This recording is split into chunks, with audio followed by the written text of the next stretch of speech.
Yo, what is up, everyone? Happy Tuesday. Welcome to HiNdSite is 2020. I'm BK, and with me as always, Greg Dozar, man. What up? What up, man? Coming live from Florida. A little sketchy campground, internet going on, man, but I'm going to try to do my best. Man, hang in there. You know what I mean? Like a hair in a biscuit, baby. Let's go. My man. Dude, uh, whew. You had a big weekend. I had a bigger weekend. Caught some fish. Yeah. Got some people here in the man. chat, man. What's up, fellas? Yo, Jason What's Willis. up, everybody? Man, like this He, chat up, Steven man. Bell. Share this, man. We got a fun night, man. It's going to be a lot of fun, man. What's up?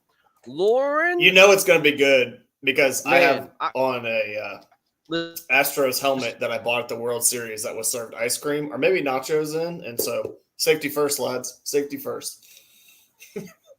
Safety first. Right Yo, on. our champion, Yeah, John what's Fox. going on, everybody? Ooh. What up? Yeah, What up? My nemesis in Florida. Man, that was an ass whooping. No nice way to put that one, Greg. Ass whooping. Yeah, I know. Ooh, listen, we'll get to that a little bit later, man. My butt's still chapped from that one. Back, relax, grab you a beverage of your choice, chill. Man, Lauren Fury is with us tonight, man. She's not not feeling well.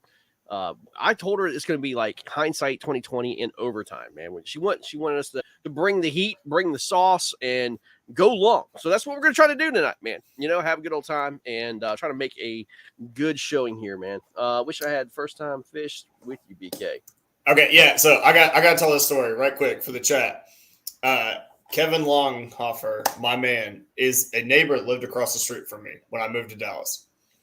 I see this guy has a kayak in his truck, and I'm like, I've got a friend. Oh my god! And I go knock on his door. I'm so excited.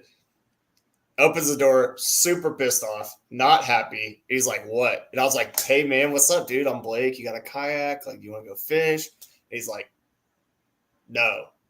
And I was like, "Okay." So he later, like, we're unpacking boxes and I get a pizza at the door and it's from Kevin. And I was like, oh man, okay. And he was like, I talked to him later. He's like, sorry, dude, I just got up from a nap, all this shit. And so I'm like, dude, I'm taking a guide out. Do you want to go with me? So we get out there early as shit in the morning. First cast, guide rips a buzzbait right into the back of Kevin's head. Nice. This dude that I have been like trying to make friends with, invite him to go fishing, just gets absolutely fucking juiced with a buzzbait. Oh man, that sucks. Right into the head, and I'm like, oh god. I mean, I'm at the back of the boat because like I'm wanting him to fish, but like thankfully we get the buzzbait out. Kevin throws up on like this rock point. And he's like, oh, I'm hung. That rod's just, I was like, dude, you're not hung. Reel it in. Freaking 6'8". This guy's first bass. Like, he's got bass before, like pond fish and stuff, but like his first bass out fishing, 6'8". And I'm like, I'm freaking out, man. I'm like, oh my God, dude, that's so awesome. Taking pictures. I like take a photo and he goes, do you get a picture? I was like, yeah. And he throws it back in the water. And he goes, I catch bigger catfish than that. That was like, oh my God, man, 2-3 years ago. And Kevin's been chasing that bass ever since. So Kevin, good to see you in the chat, man. I love that story, dude. Hilarious. Oh man, love that story, man. Been chasing that 6'8" ever since. I catch bigger catfish than that. Unreal.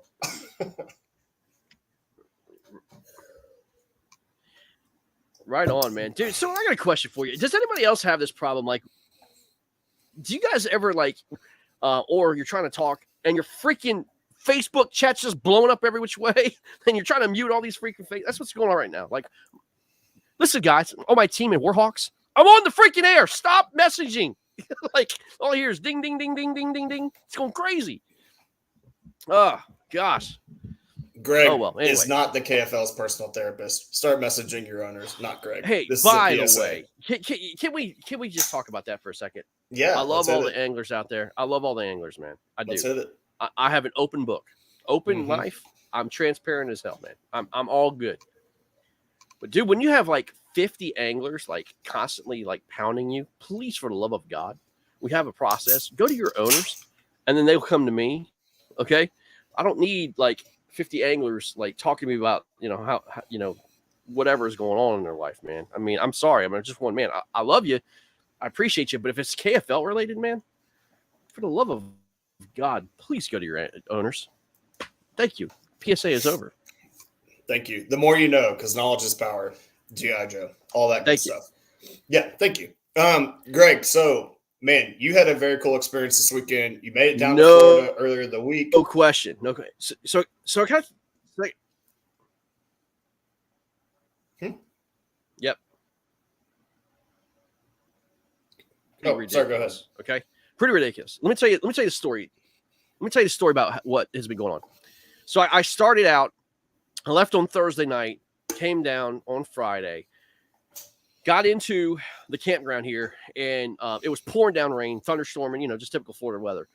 I put up my camper, and I asked for a concrete slab. We were going to be here 3 weeks.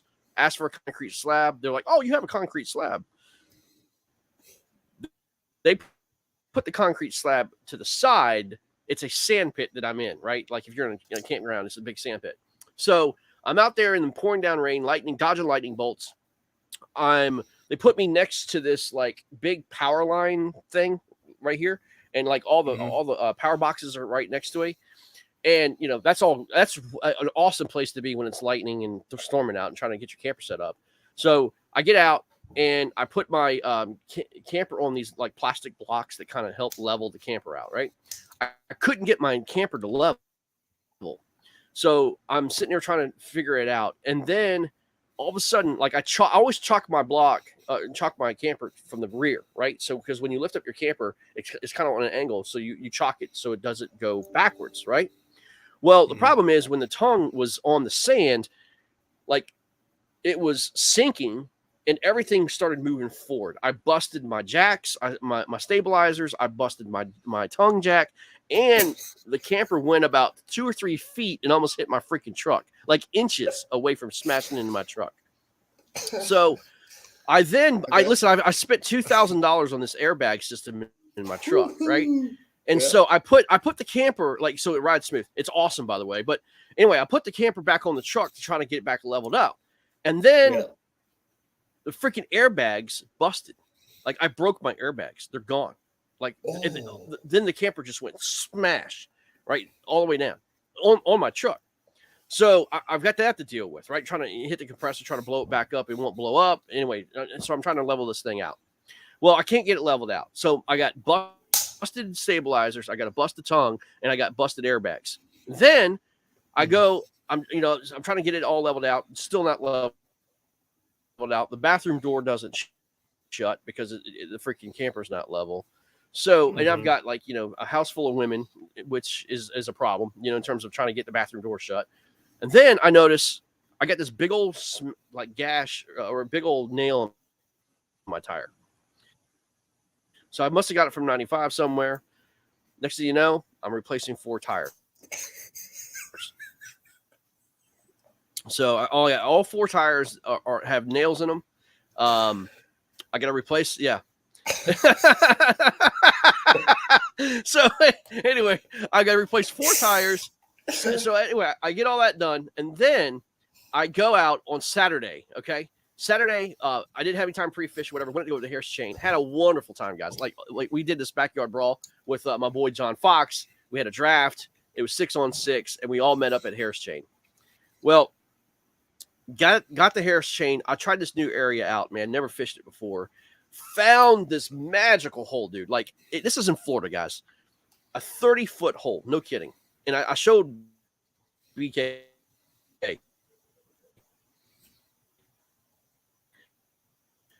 It was and they were just. Can you hear me? Hello. Yeah, you just lagged out there a little bit. Okay, sorry about that. Anyway, so no bass. And I'm going out of this area down this canal, and I'm fishing. I'm catching dink after dink after dink. BK's on the freaking phone with me. I'm like, this is an 11. This is an 11. This is 11. Finally catch a 12. Put that on the board, a 13 on the board, and then it was all 11s. I must have caught like 10 or 11 inches. So I make a move. I go to this lake that was on fire during the KBF, okay? Or I'm sorry, during the bass series. And I go to this lake, and they just got done spraying it. It's blue algae everywhere. It stinks. It's burning my eyes, and I'm just like, okay, this sucks. I'm halfway across the lake, and then I see a boater come in, and I go over to the boater, and I'm talking to Sherman's Bishop on the phone. And so I'm like, hey, man, let me call you right back. I need to talk to this boater. And I go over to the boater, and I'm like, hey, man, are you doing any good? Are you catching any fish? Are you seeing anything that, I'm like, I haven't caught anything in here. And he's just looking at me like this. I'm like, hey, you doing any good? He's like,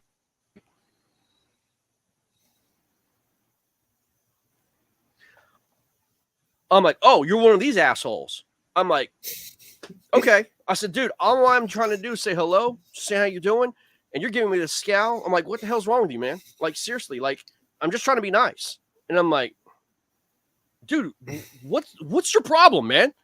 I'm like, here I am trying to fight this guy on the water. And then he goes like this, BK. He goes like this. I'm like, oh my God, he's deaf and dumb. He can't hear me.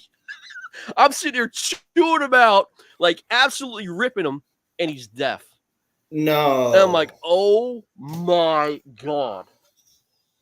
I'm like, dude, I'm like, I don't know how to sign. I'm like, I love you, man. You know what I mean? Like, dude, I'm sorry. I'm like, I'm so sorry, dude. Like, fish on, man.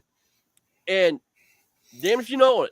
Like, I get out of there. I go to another place. I see John Fox and Sean fishing on Harris, and they're smashing fish. And I'm like, I'm going to the back of the creek, and I deserve this because how I treated this guy. 100%. When I get back to the creek, and my motor blows up. My motor melts. My motor blows up, and I'm screwed. I'm 4 miles from the ramp. I believe in karma. I deserve it. That's just what happens. But dude, like my plug has, melted. It, basically it blew up, and I was like 4 miles from the ramp, and I had to paddle like forever to try to get to this marina. And John picked me up. But at the end of the day, we got our butts kicked. Yeah. So it hasn't been a great start to the whole Florida trip thing. Mm-hmm. Plus, other stuff has been going on. It's weird stuff going on to make the best of it, man. Yeah, man. I mean, but you did get to meet some cool guys doing the draft. Some guys you didn't know, man, right? Yeah, awesome guys, man. We hung out at the brewery afterwards, man. It was awesome. These guys are awesome. There's Chris, Cody. Let's see, another Chris. There was Logan. I mean, Zachariah. All those guys were so really, really cool, and enjoyed having them, man. I mean, it's just like growing the community again, and this was fishing, man. It was great, a lot of fun times. So, anyway, if anybody missed that, but enough about me, man. Enough about me, bro. Yeah, if anybody missed that through the lag, Greg said it was a good time. They went to the brewery, all that. There you go. So, but without any further ado, Greg and I aren't the people that we're here to talk about. We're going to talk to a angler of the year in multiple series, but most notably that y'all will know him from is the Hobie AOY, reigning AOY, Mr. Jordan Marshall, man. What up, dude? What's up, guys? How y'all doing? Mr. Marshall? What's up, man? Dude, big fan of the setup. Way better than my home office or Greg's shitty internet camper. Yeah, it sounds like he's had a whole lot of trouble out of the camper this week. I was trying to listen before I got in here, but one of my ex-girlfriends had this fancy ring light thing, and she did makeup tutorials, and I was like, you know what? I need to get me one of them things for fishing related items. Dude, I should have gone with that. I have like this little side projection light, and it's rough, man. But you're looking good, dude. I like it. I like the setup. As long as the mullet looks good, I'm It okay looks with everything else. 10 out of 10, my man. Like when I saw you get in the back room, I was like, that's pretty. It's looking good. My Lord. Yo, Jordan, man, what has been on like your schedule, dude? I mean, you got to be you're going to Worlds, you're doing Hobies, you do your local stuff. I mean, what are you working on right now, man? Honestly, the last couple weeks it's been really chill. I've enjoyed my time off. I spent most of the day today. Well, I work a lot. I just worked 12 hours, ran home, changed, and I spend a lot of time, listening to podcasts and things like that. And I realized when I was asked to be on this that I hadn't listened to y'all's HiNdSite 2020 thing. So that's kind of fresh on my mind. And Greg, you mentioned last week, everybody should fish and stay in that competitive mindset. Man, if I'm not fishing a tournament, I do not fun fish hardly anymore, especially not when it's hotter than 70 hells out anymore. I want to make sure none of my stuff breaks and everything's good to go and in the condition that I like it and left it. And I'll do some minor things to clean up and restock. And basically all I've done for the last 2 weeks is relax and play golf and, reorder and get ready for the second half of the season. Golfer, man. I like this guy, man. Let's go. Yeah. What's your I want to get my mind off of fishing for a couple weeks if I have a break. Ain't that the truth, man? I saw a great post that Steve just posted today, Steve Owens, and he said, remember back when we just used to fun fish? You know what I mean? Like, I remember those days when we just used to fun fish, man. That's what we kind of wanted to do this weekend is just forget about the tournament series and just all the stress that goes on with it, man, and just freaking fun fish, man, for once, Yeah. Man, that was a struggle for me last year, man. I think I fished I'd have to ask Brooke, but something like 19 tournaments last year. And I think one weekend I went to Athens, I think during the summer, and just fun fished. And I was like, oh, yeah, this is fun. I forgot. Not that I don't have a good time in tournaments, man, but God, I get, you start feeling the pressure, especially when you got AOI, which, Jordan, I saw that picture you posted on KVN, man, of your collection of AOIs. Dude. I fish a lot. When I have 2 weekends in a row off, it's rare I have one, but 2 weekends in a row is weird. I think I figured up I've fished 109 tournaments in the last 3 years. Wow, dude. I mean, it's nothing for me to fish a Thursday night tournament locally. And then, there were a few instances. It's a lot of, Thursday night and Saturday morning. And, there's memories that pop up all the time on my Facebook of, fish a Thursday night, Saturday morning, go fish a tournament, and then go drive an hour or two and fish one of our, night tournaments. And I'll fish till dark because I hate fishing at night. But, if I get on a roll and I'm feeling it and it's, hey, so-and-so has a tournament and I can make it, I'll load my stuff up from a tournament check-in and drive straight to another tournament and fish for the evening. God, man. That's insane. I was telling Blake, I said, Jordan's a very interesting individual, man. He's like a folklore, man. Like you see his name.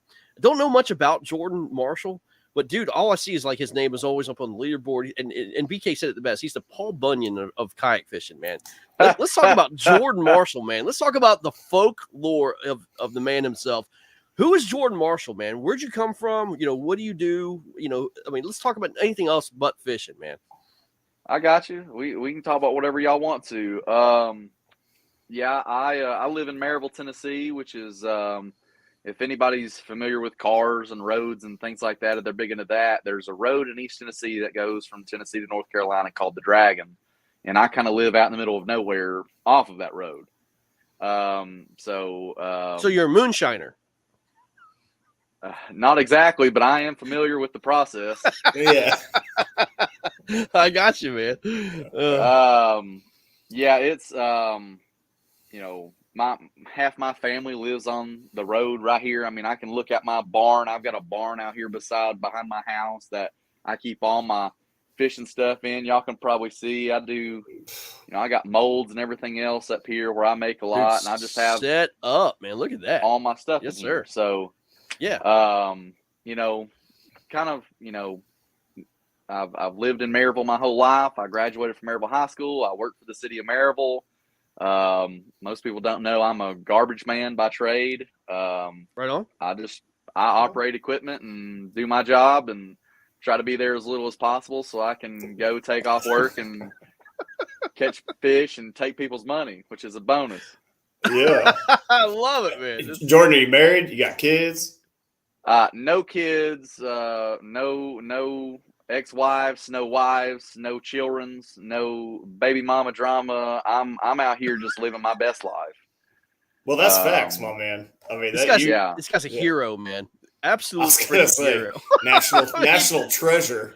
No kidding, man. Let's go, Jordan Marshall. Yeah, man. I'm out here living the dream, man. I'm blessed to live at home still and get along with my folks enough where they kind of are like, hey, as long as you're trying to chase this thing down and you're giving 110%, then you're okay to live here for a little while. And it's like, all right, then. I mean, it's 110% at all times. I've got a saying that I say to a lot of people that know me know that I say there's no shortage of effort on my end.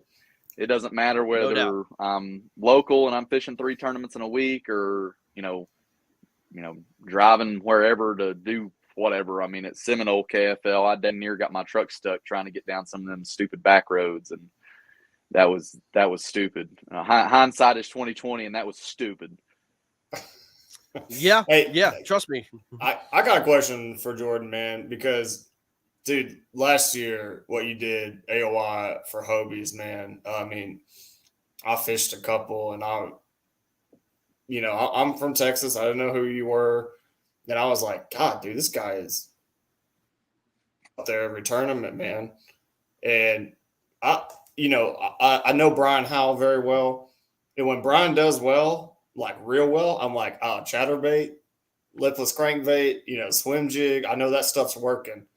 When you're doing well, what's working, man? Jackhammer a lot. Y'all can probably see all the stinging jackhammers hanging up here behind me. I've got, Japanese ones, and I was a big fan of the chatterbait as soon as it came out. Made a bunch of my own, trying to critique it and, do what I could to try to make it even better. Because, I have custom molds made that I've dremelled out to try to make chatterbaits and this and that. And, once the jackhammer came out, there wasn't a whole lot of reason for me to make anything at that point. I mean, the thing's fantastic. Yeah. And, I ended up with a partnership with Z-Man because of it. Because, it seemed like every time I got up on stage anywhere, it was me throwing a jackhammer. And that's what I like to do. I like to throw a jackhammer and throw top water of any and all sorts, and throw a spinning rod the least amount possible. I can attest to that because everybody knows how well I did at Toledo this year. I put up a big 0, and then when I zeroed the first day, I'd never fish the second day because I ain't trying to take away people's fish. But in practice, home. Exactly, yeah. But in practice, I saw Jordan, man, and we had launched a similar area, and we're kind of exploring around this area, man. And Jordan's just booking it through this stuff, man. But I'll tell you, on the back of his kayaks were.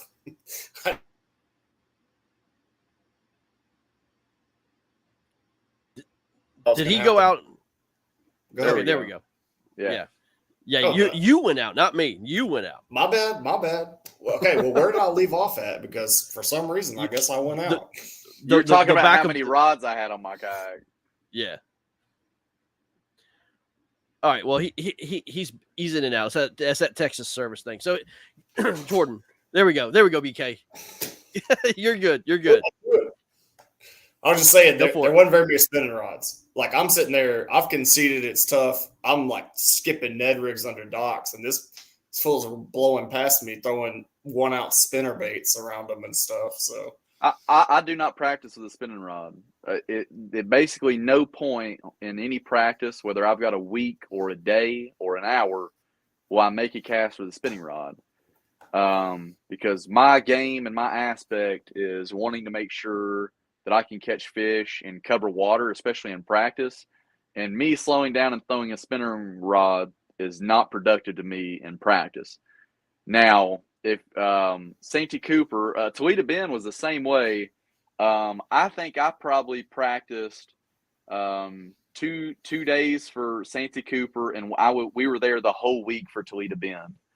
And for the whole week of Toledo Bend, I caught 2 fish in practice, 2, and it was the last day. In the last probably 2 hours, I was out there all day.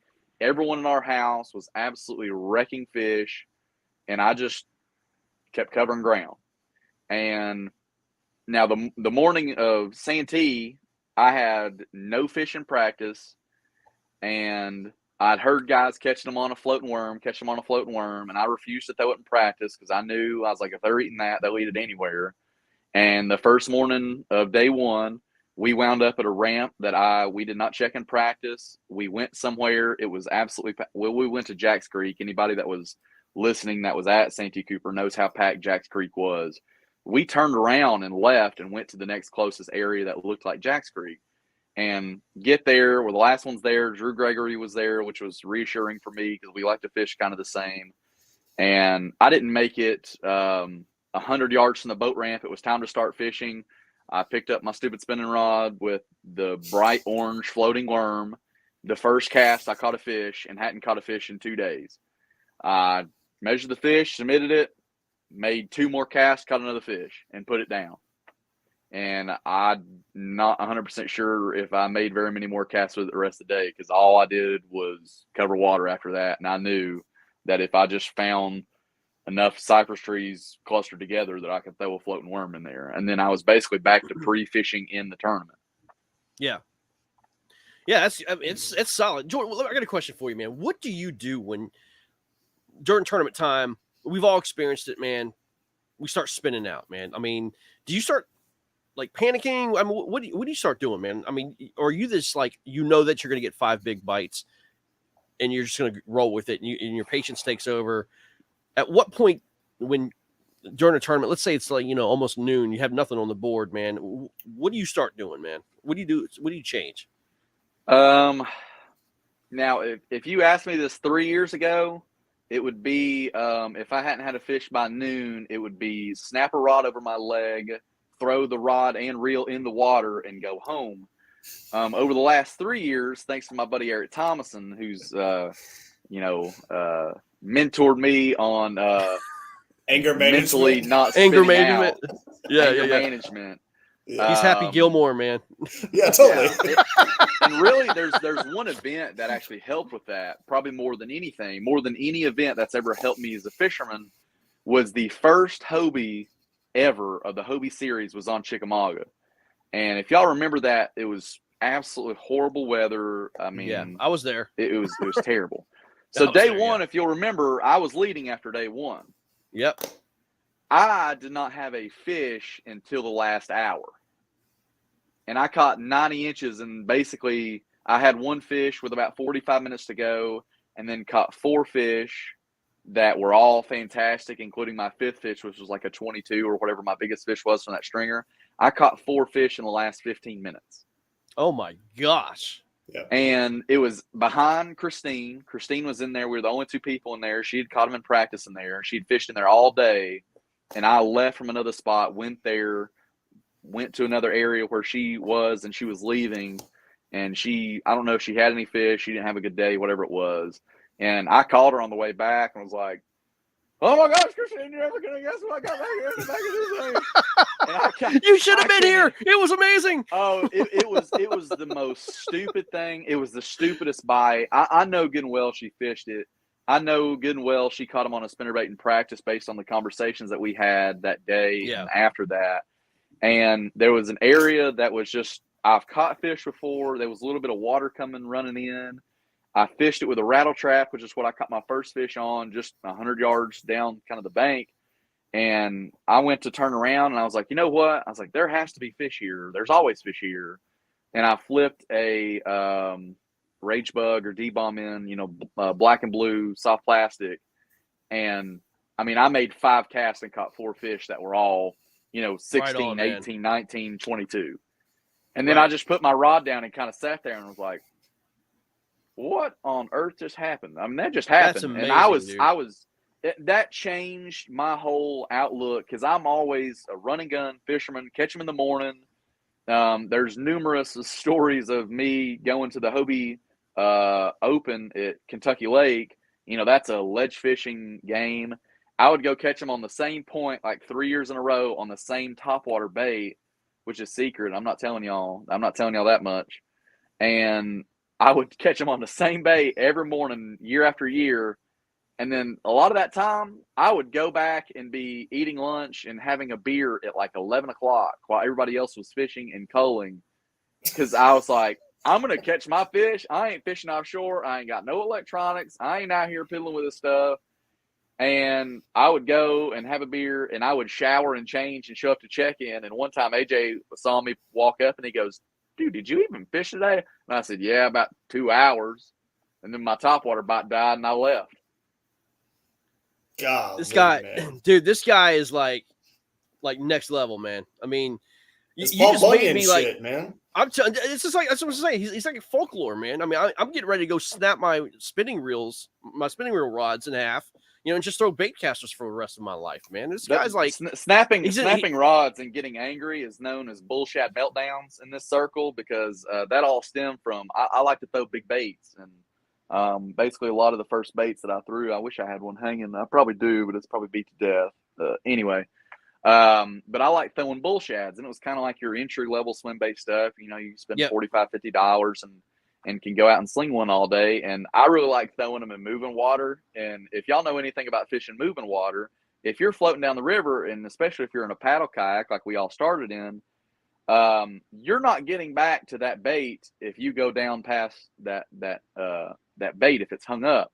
So I would lose my mind and have what was known as bullshit meltdowns, and I Yep. would try to get there. I'd be pissed off and we're out trying to get back to it, and then I would come unglued when I break a $50 lure off, and it became bullshit meltdown. So there's probably a video of me out there somewhere of losing a fish and having a bullshit meltdown where I'll stand up in my kayak and I will beat the side of my kayak with a fishing rod like a jockey in the Kentucky Derby.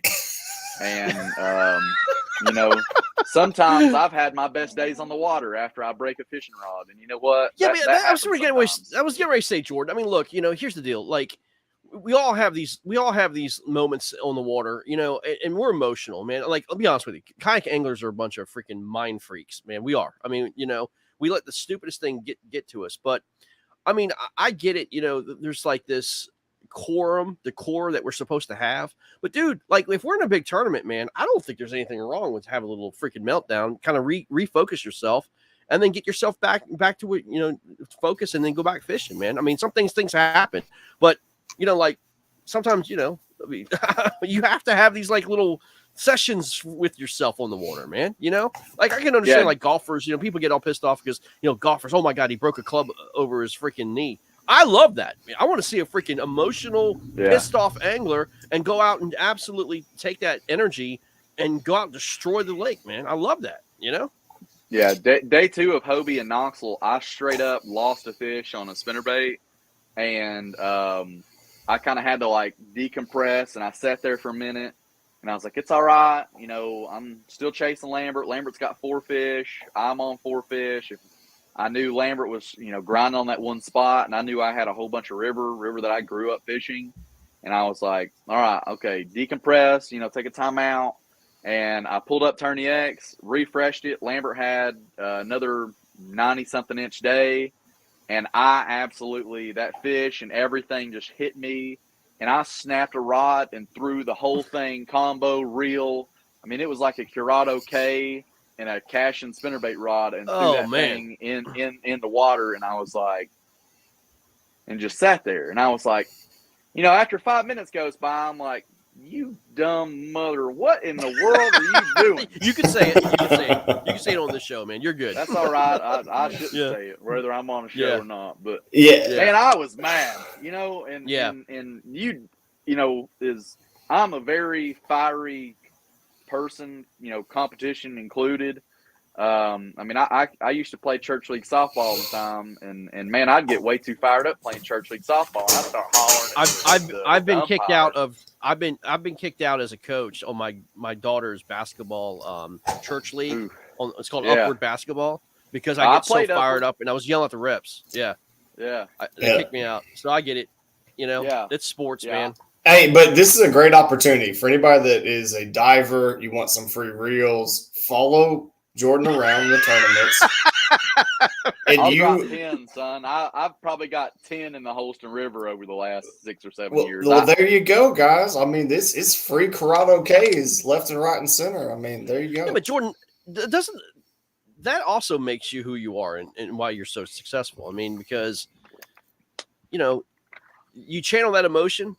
Yeah, I mean, you have these little fits, and we all do. But I mean, dude, you're a competitive dude. That's what makes you great. Like these guys that kind of just sit back and that just have this like laissez-faire attitude, man. I don't think they're that successful. I think you're driven, man. You want to win. You want to do everything you can to get yourself up on that leaderboard. Facts. I think that's what makes you who you are, man. I mean, honest with you, Yeah, and that brings in the whole like, there's no shortage of effort ever. As far as, kind of tying in KFL, at our Seminole event, I hadn't had a bite in like 3 or 4 hours. And I went down to where Nick Dyer was because we were all close. Me, Lance, and Nick all put in the same boat ramp. And I went down to where Nick was, and he had just caught a fish, lost a fish, or whatever it was.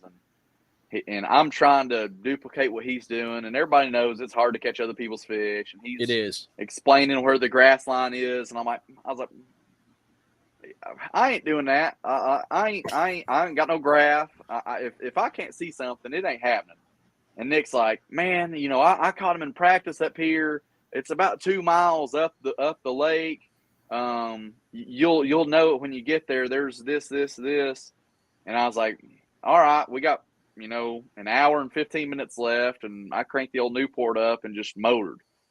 And didn't know what I was going after. I just basically got told, hey, there's this and this. And I got up there and saw, probably a 23, 24-inch fish. And I was like, okay, this is right. And then I called him and told him this is what I was seeing. He said, no, that water's too clear. You need to go up further. And I was like, okay. So I go up a little bit further. And at this point, we got 30 minutes left. And I'd say in the last 30 minutes when I got in the correct area where we were both on the same page, and Nick will tell you, I think he just commented, and he was on the phone with me, and I absolutely wrecked them in the last 30 minutes. But it was our team had such ridiculous fish that I kept catching like 16s, 15s, and it was all on top water. 1:30 in the afternoon at Lake Seminole in South Georgia, North Florida, whatever you want to call it. And I kept fishing and finding these little areas, and I'd go over them, and I'd basically get, 30 or 40 yards, and I'd turn around and cast back to them once I saw what was going on. And once I figured out how to kind of do that and not have to have, not have to know what I'm looking for, but I could just pass over it and find it and then turn around. And that's when I got a couple bigger bites, one that came off, and then the super freak that was our big fish of the event.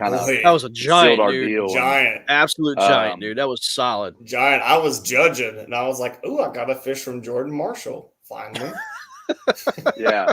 And then you delivered, man. You absolutely delivered. I was that was I agreed to fish that event way before I saw what the boundaries were. And if I had seen what the boundaries were, I probably wouldn't have went. Because when I hear Seminole, I think moving water, which is backwards from what everybody else does. I mean, Hal, he goes down there and fishes those little ditches and stuff.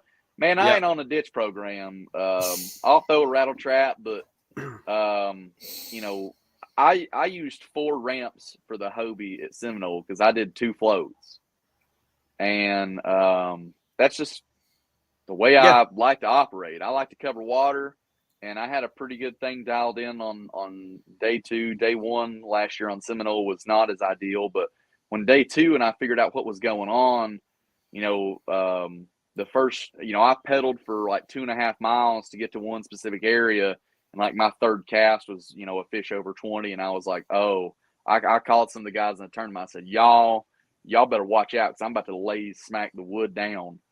And everywhere I went to those specific places, I got bites until the water started coming down. And after that, it was a little bit tough. But I mean, if that water would have ran all day, that could have got ugly. I mean, I wouldn't have caught either of those two dudes because they absolutely wrecked them. Kudos to them. But I had fun the second day. We'll say that. Yeah. No doubt. So let's talk about the KFL and you, man. I mean, you were asked to come on Coosa. What was your thoughts about the KFL? And let's talk about your team, man. Your team's 3-0, man. It's solid. I mean, you can't get any better start. And then I know you fished that one event at Seminole, but what was your experience, man? So, I mean, to be fully honest, I think I've been rather critical of KFL, at least last year. We had talked a little bit about a team, and I think when things are new, it's really easy to be critical. And, I still have, mixed feelings about KFL. I think I like the aspect, and the reason I came on board with KFL is I like the team format, home, away, traveling. To be completely honest, I think the streaming part of it is in a stage that is not entertaining at all.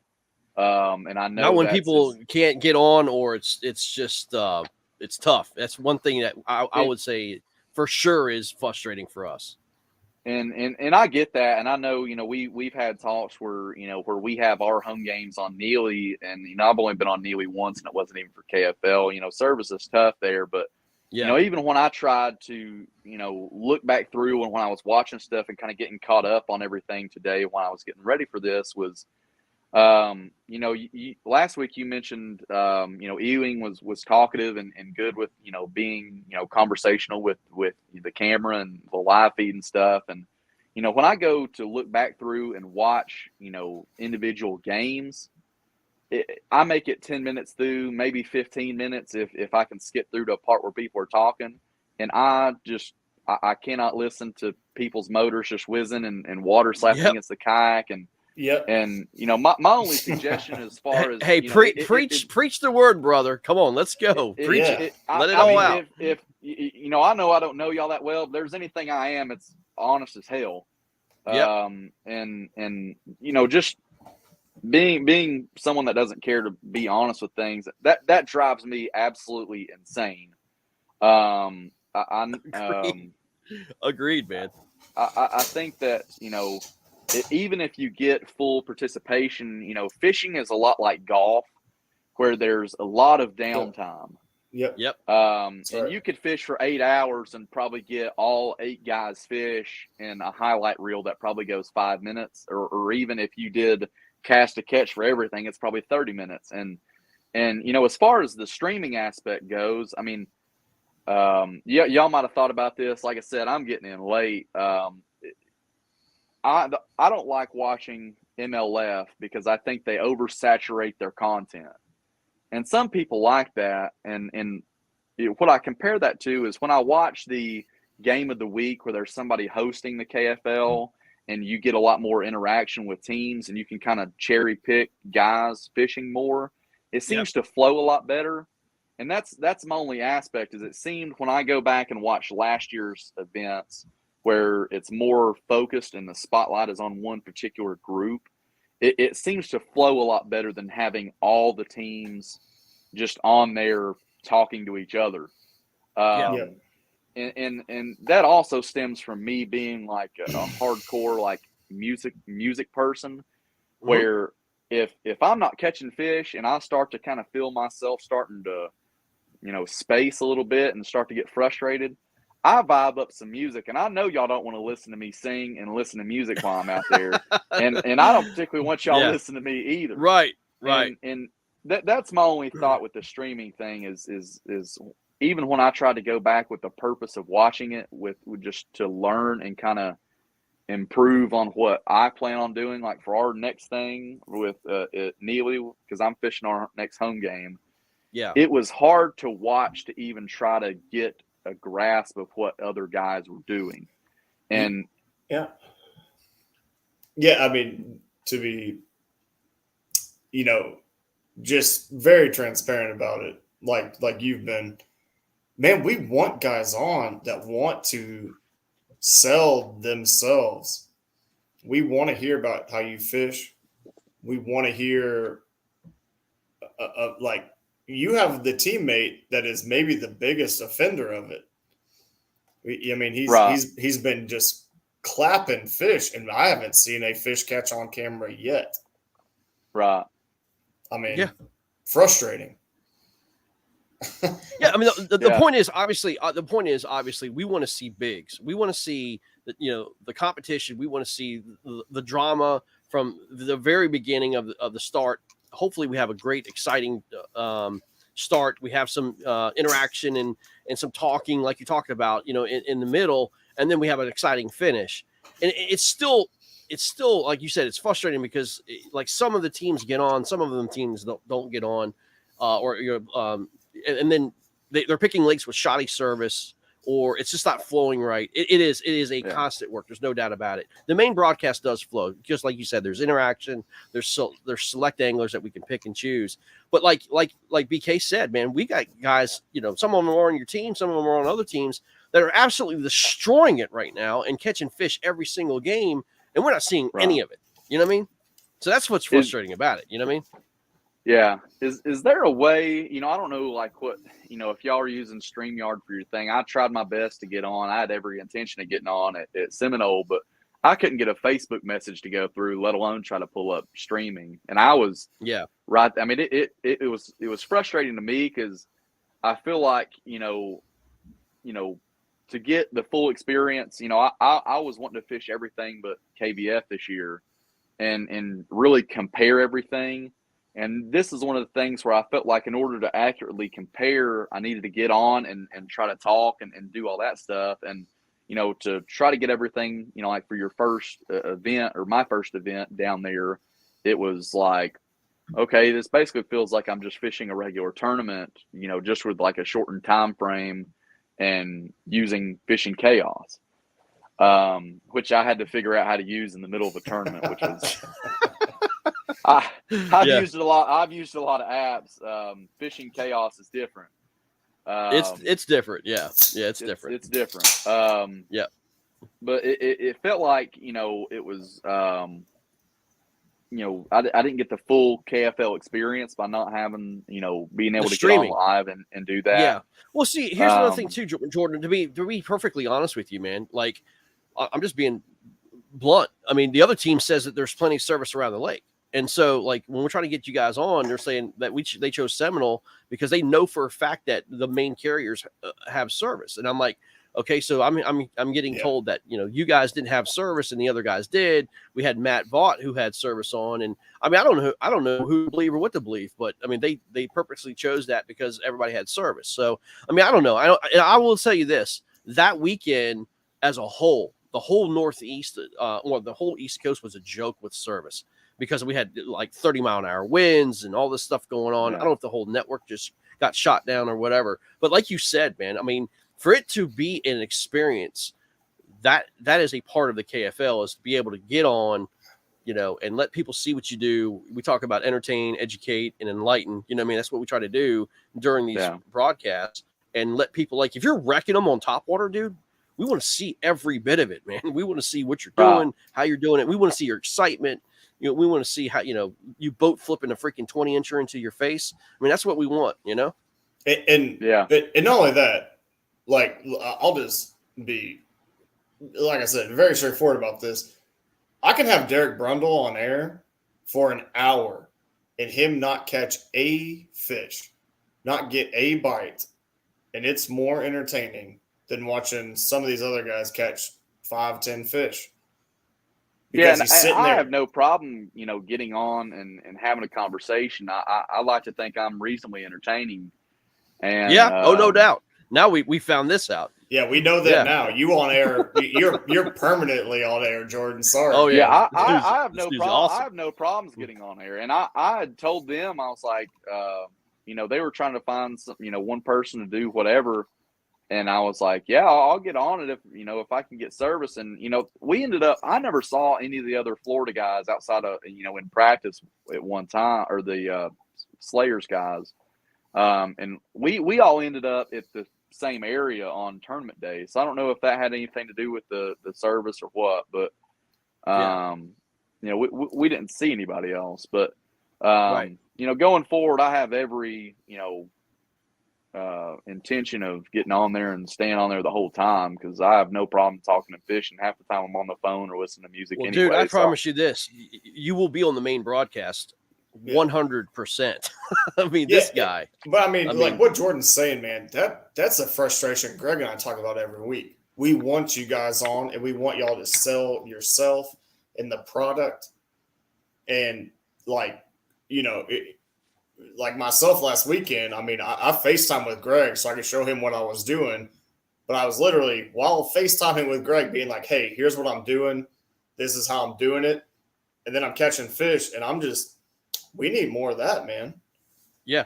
I need your teammate on that's throwing up 170 inches every week to get on Jordan, air. Also, to be fair, too, man, I'm like, we want characters, man. We don't want just good fishermen. You know what I mean? Like, there's plenty of good fishermen out there. But if they're not good characters, man, if they don't have a good, you know, camera presence, man, I mean, that's boring too. Like, you know, there's plenty of, honestly, there's great fishermen out there, but I mean, they're boring as hell, man. I mean, that's not fun either. You know what I mean? Like, if you look at the Bass Pro Tour, or, you know, like Bassmasters, guys are great, man. But I tell you what, on camera, they're horrible. It's like, I don't care what these guys are doing. I don't care if they're wrecking fish, man. They just don't have the excitement and zeal. They're like, oh, you know, and that's horrible TV for me, man. Like you said, I'll click that right off.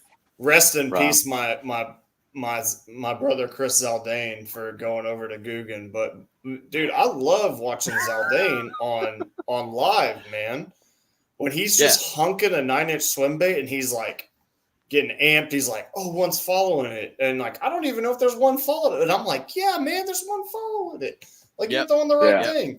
Like, just drawing the audience in with that kind of stuff, man, is like, he's just a fun guy to watch, man. Like Edwin Evers, man, you catch a ton of fish, but you also bore me to tears. So I don't want to watch that. Have y'all ever thought about, I don't know if it's capable with what y'all are, you know, using now to stream with. It's, you know, if you look at something similar, I mentioned golf earlier, where, you know, they're focusing on who's doing the best and leading the tournament. But if something happens outside, you know, they're like, and this also happened on such and such. And then they basically go to where some guy just made an eagle or holds it out of the bunker or whatever else. Is there replay capabilities with what y'all are doing, or maybe possibly in the future, have y'all considered that as an option to kind of be able to? That is high level production stuff, man. And that's a lot of post production. But like when you're watching it, it's still post production. Like it happens, they filmed it, and then they have to integrate it in. And the only reason I know this is my sister's a pro golfer. Yeah. She plays on LPGA. So, like when she's not on the lead card, and if she like makes a great shot or something like that, you know, it's like, oh, and here's Cheyenne Knight on this hole. And I'm like, that happened 2 hours ago. So Jordan, just to kind of give you a little kind of back end of this. Yeah, I mean, that's all satellite truck and all that stuff. We're not into all that. We don't have obviously the resources to do that. But there is a way. Right. There is a way though, because all these games are being streamed to YouTube, right? And if we like, we have a guy in the back room kind of watching things happen, and you could always go to that YouTube channel while things are going on and just back it up, and then let everybody see what's, you know, that check. You know, that you could share that screen, right? You could share that YouTube channel happening.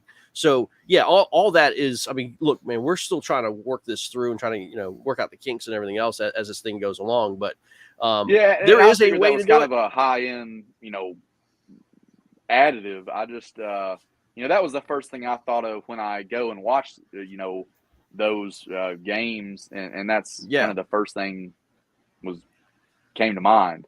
Yeah, I mean, agreed. From a production level, which is the most expensive quality, right? Like Hobie doesn't even, after their tournaments, they don't even put out like video highlights. They have photos, still frames. Yeah, I mean, it's very expensive to do that. That's no one does. I mean, but I'm talking about Hobie because like Hobie is king to me. Yeah, I don't consider KBF the king. I don't. I'm sorry if you're a huge KBF fan. Sorry.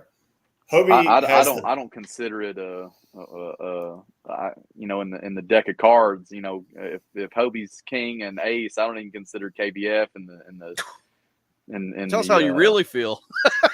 I've fished enough KBF events to know that when I set out this year to really compare everything, I don't need to fish KBF events anymore. Yep. It's a dying entity in my opinion, and it's Agreed. I mean, you can look at just numbers alone. Go look at the KBF event this past weekend in their backyard and look at the numbers of that. And so let's get right into it, man. What do you think happened, man? What do you think's going on there, man? Let's just get right into this, man. We're not gonna hide about anything.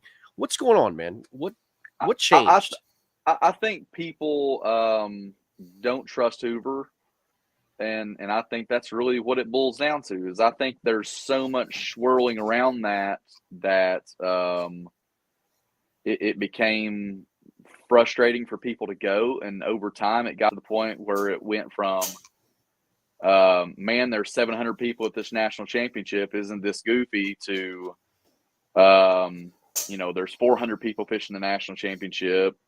And then as time goes on, it's, man, it looks like 300 people got smart, and you hear all these people talking about that. And then it gets down to the point where they've got, a couple dozen people fishing their, home event right outside their headquarters on a weekend where there's nothing else going on outside of, a Hobie that's 16 hours away, which I don't consider that a competition, because I don't think that there might've been, one person maybe out of, the 80 people that went up there that probably would have fished that. Yeah. And, when you look at it and, the last event that I fished with KBF, it actually popped up on my memories on Facebook. It's been 3 years and about a week ago. And I actually took a screenshot of it and sent it to a bunch of people because it was funny when it happened. I had just being full transparency, I had about 90 inches for a KBF tournament. I would have finished 10th, nothing crazy. It was at Chickamauga, which I'm familiar with. I went to somewhere where I had plenty of time to get, fish, service, and my app froze, my Tourney X app. And probably the maybe one of two times I've ever had it freeze ever. And I was like, okay, no biggie. I'm 15 minutes from check-in. I showed up at check-in, and I still have the screenshot on my phone of it said manual submission time, 3:30. And fishing ended at, 2 or 2:30, and I had time to get there. And I get there, and I asked somebody, hey, my app froze. Can I do manual submissions? And it's, oh, yeah, we don't have the capability to do that because so-and-so's not here and they're not going to make it. You're out of luck. And I'm not sure I've ever been as mad at a check-in in my life as that moment. And to this day, that is the last KBF event that I've ever fished. And about once a year, I'll get a wild hair and I'll look and see who's signing up for some event. This year, the event that almost got me was the event that Dylan won on Gunnersville with KBF. Yeah. Yeah. And I'm glad he won it. I'm glad somebody from the nation won it. And I look at it as an opportunity to win money because I see the fields that show up and I see the people that are winning events and cashing checks in these events. And it's occasionally comical. It's almost like, the guys in your Thursday night bass boat posting on Facebook bragging that they caught, 3 fish for 5 pounds and they beat 15 other people that did terrible. Oh, trust me, I know where you're going on that one, man. We said the same thing. We're like, wow, this is really life-changing. Yeah, it's and they blow these days up like they're fantastic. And, like me, and I have, 12-hour days at work and 3 of them are filled with downtime like this afternoon where I can listen to stuff. And I'll spend 3 hours and go look and see what they did. And I'm like, There was 15 people in that tournament. Well, let me ask you a question. I mean, This- so here's the deal. You're going to get people that's going to be screwed out of the 10 house because they won tournaments. They're getting the same amount of points if there's 8 people there than other guys that have, Are tournaments you that talking had about the 10 house or that event that has 13 people in it that they call it the 10? Well, we can call it the house. Okay, the house. Yeah.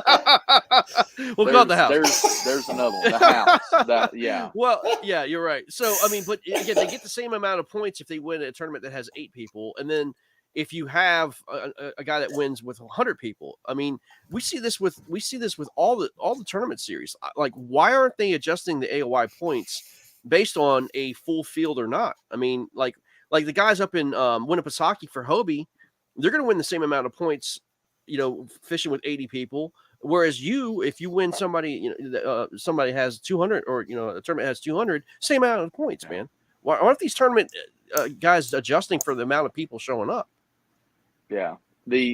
And that's one of those things that, we're kind of growing through. And I think that's, just growing pains of a sport and its younger, whatever. I mean, it's not Bassmaster. It's not like a lot of these other things. Yep. But, I can promise you just on my experience, and this is, nothing against whoever finished 6th at Winnipesaukee. I don't know. I didn't look. I don't, it is what it is.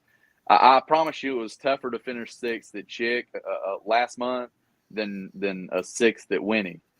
And that's not knocking whoever finished 6th at Winnie. I'm just using that as an example because I finished 6th at Chick. That was tough, and Chick was tough. And I know Chick, and I was not looking forward to that because I know how tough Chick can be. The fact that I came out of there with a 6th is I mean, I told I don't know how many people before that event started. I was like, y'all give me like 160, 170 inches, and I'll stay at the house and relax Right. and do whatever. And I was very fortunate, the first day to have an area that I split with one other guy, Sisto, which Sisto is great to share water with. I mean, we stopped in the middle of the day and had a sandwich and talked about what we were catching fish on, and just sat there and talked. And it's nice to have an event like that. I see the comment from Ken Wood.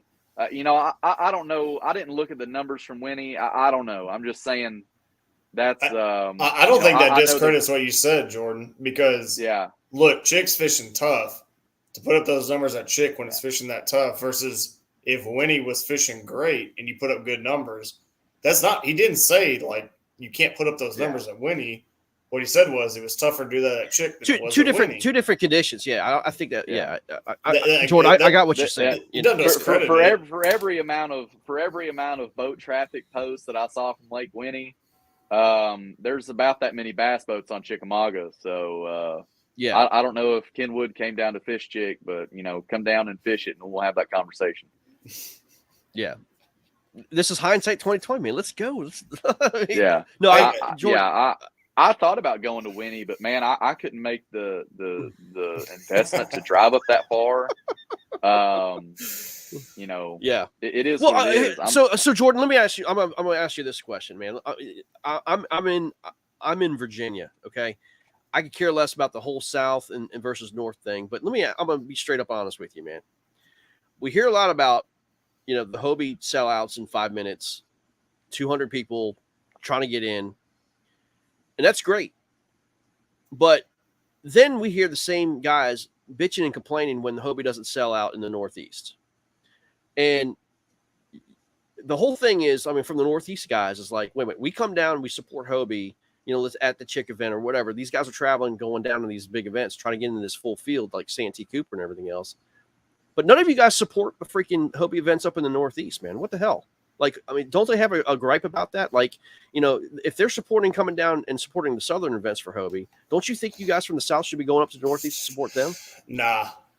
I don't know how many guys from the Northeast. I know there are. I don't know what the numbers are, but I mean, there were quite a few guys that went up to New Hampshire. I mean, Shane Williams went from Florida and went to New Hampshire. Ewing went to New Hampshire. Joe McElroy, which is on the Coosa Kingfishers, went to New Hampshire. Mm-hmm. I mean, if the event, in my opinion, was worth traveling for, the guys would go to, because there's an event in Pennsylvania in 3 weeks that sold out as quick as any of them. Thank you. Okay. Oh yeah, I'm well aware because I'm in that, and I sat around my whole day waiting for that. Okay. So fair enough. If you compare, how much further that is, I mean, it's got to be reasonable since gas prices are what they are. But if you look at what events sold out the quickest, I'm fairly certain that the two quickest, I don't know which one was quicker, but Chickamauga, which is right in the center of, our grand, group of guys, the vast majority, and Pennsylvania, which I know is not anywhere near the center of our vast majority and is considerably in the Northeast for a lot of us. I mean, that's a 10-hour drive for me. And, that's, a very quickly sold out event that's worth going to. And to kind of hammer down on Jordan's point here, we have asked the chat anglers, Greg, that we have on Fish Our Stuff, what do you want from a tournament? For me in Texas, if you're telling me, hey, man, you can go up north and catch some 18-inch largemouth and maybe like a couple 16, 17-inch smallmouth, no thank you. No thank you. When I go somewhere, I want the chance to fish something. So like the Susky, man, you go there and catch 19, 20, 21, 22-inch smallmouth in the river. Boy, that sounds like me from Texas that has no experience doing that. I want to go do that. When you're like, hey, come up here, man, and throw 87 inches. Hell no.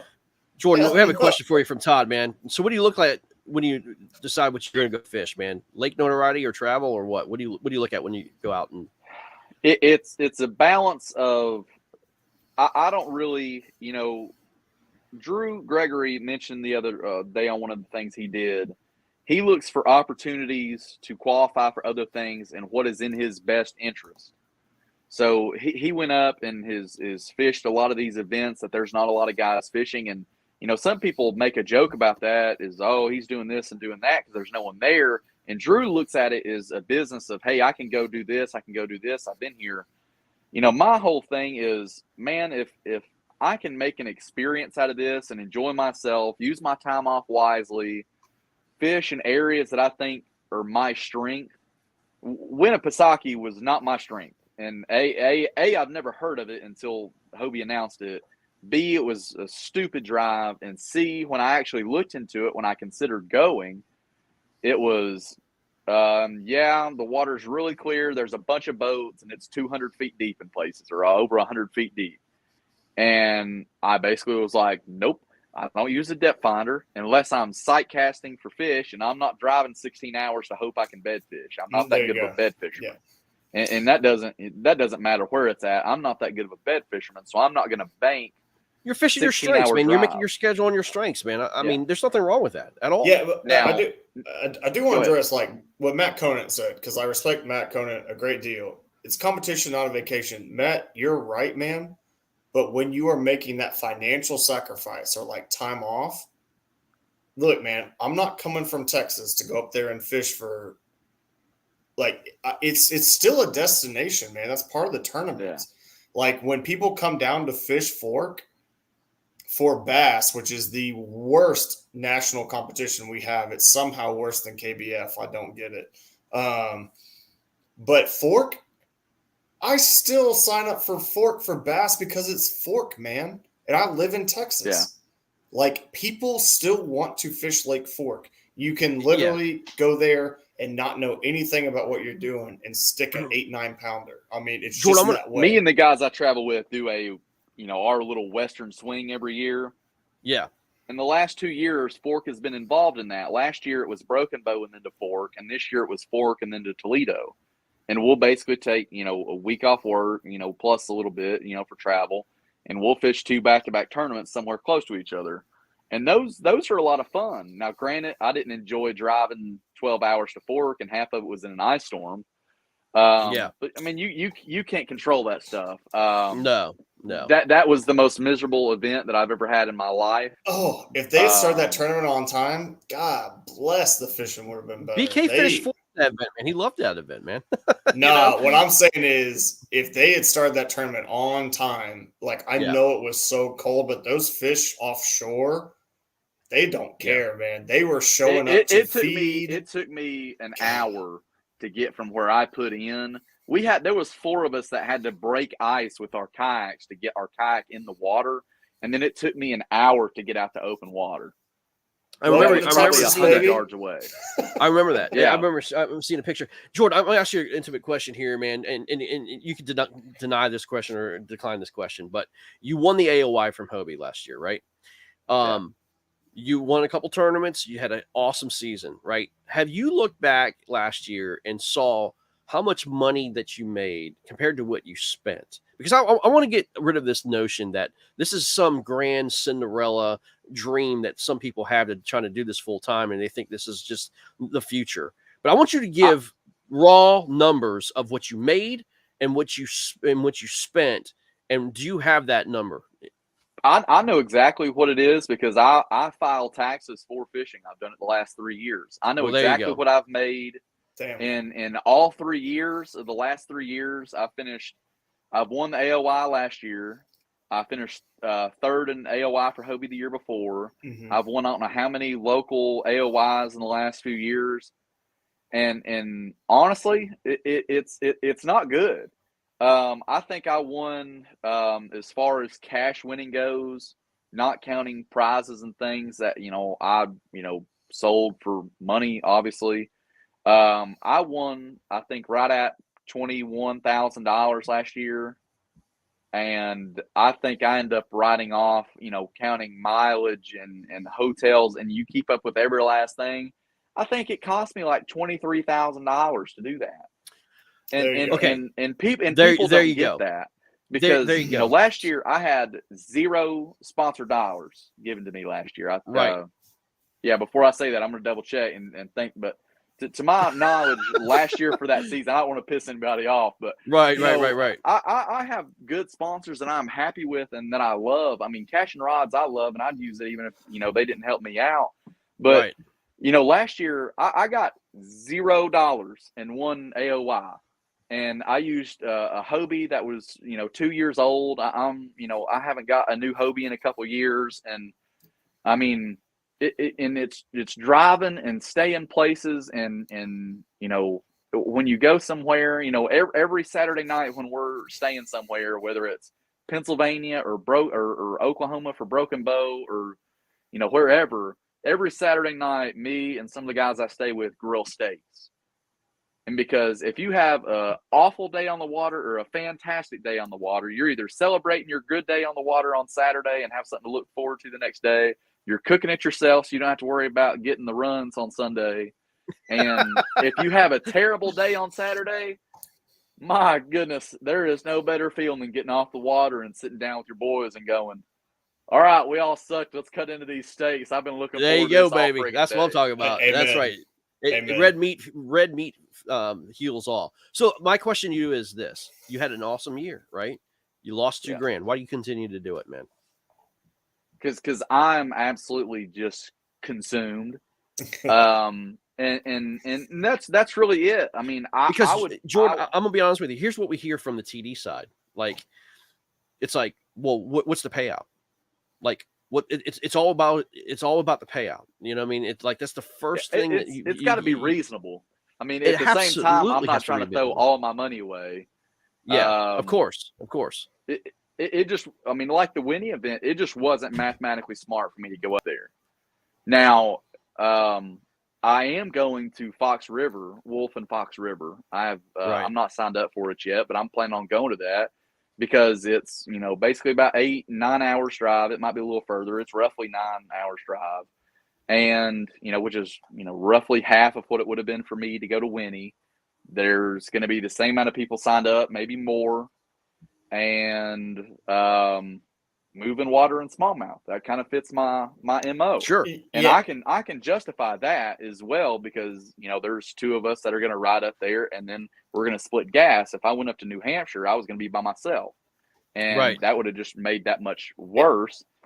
And so it's go ahead, Jordan. Go. Sorry, I'm sorry. It's just a I don't know how much money I'm going to spend. There's not a set number. It's a lot of gut feeling. Just the same way when I'm fishing, if I've got a gut feeling to go here or go there, I'm going to do that off the water the same as I am on the water. And I think that's what kind of gets me going as a fisherman is just gut feelings. I'm not a technical guy. I'm a gut guy. Yeah. And I want to address a couple of things here because, like, Jordan he just touched on a lot of stuff that really hit home for me. And I think as kayak fishermen, we get a little too serious sometimes about this, that, and the other. Like, look, first of all, you've got to fish events that make sense for you to go fish economically, strategically, whatever that is. Some people call that cherry picking. You know, I saw Matt Conant say, "Oh, this is cherry picking." Matt, man, like for me, I would love to go fish Florida. Am I going to win there? Probably not. But if it makes sense, because I think I might get a double digit, okay. And there is, like, when I go to a tournament, I get in my own head about going to a local bait shop and I buy like $200 worth of tackle that I don't need and don't use and never will fish with again. And then the best part of the tournament for me a lot of times is whatever house I'm staying at, you come back Saturday, you just absolutely shit the bed. You have a good meal. You're Right. drinking beers. You're Right. like, fuck it. Sunday is shit. Like, I'm out. Like, you just have Yeah. the best time doing that. And, like, those events, man, are so fun. But if you are a guy like a Drew Gregory or somebody like that, where you are strategically trying to make a buck while having great times, man, cherry pick. Like, don't go fish something. Like, I don't want to go to the Tennessee River system. For God's sake, if y'all want to see me throw up another 0 or a 12-incher, like, that's what I'll do. I mean, the Tennessee River giveth and it taketh away, and it hurts freaking feelings. And that's what I told people before Chick. I said, this thing's going to hurt some feelings. And it did, man. I mean, there were some absolute fantastic local guys that had bad days and bad weekends, and that place hurt some feelings. like what Jason Will's talking about. I skunked at Toledo, but I stayed with the Southeast Texas guys that I don't get to fish with in my own state.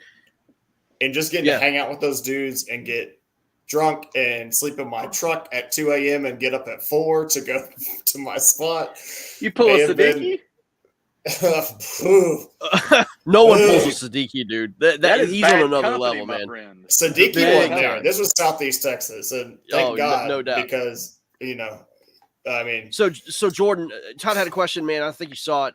Name 2 or 3 lakes that you'd like to see national events held at. I thought he said national I was- championship held at.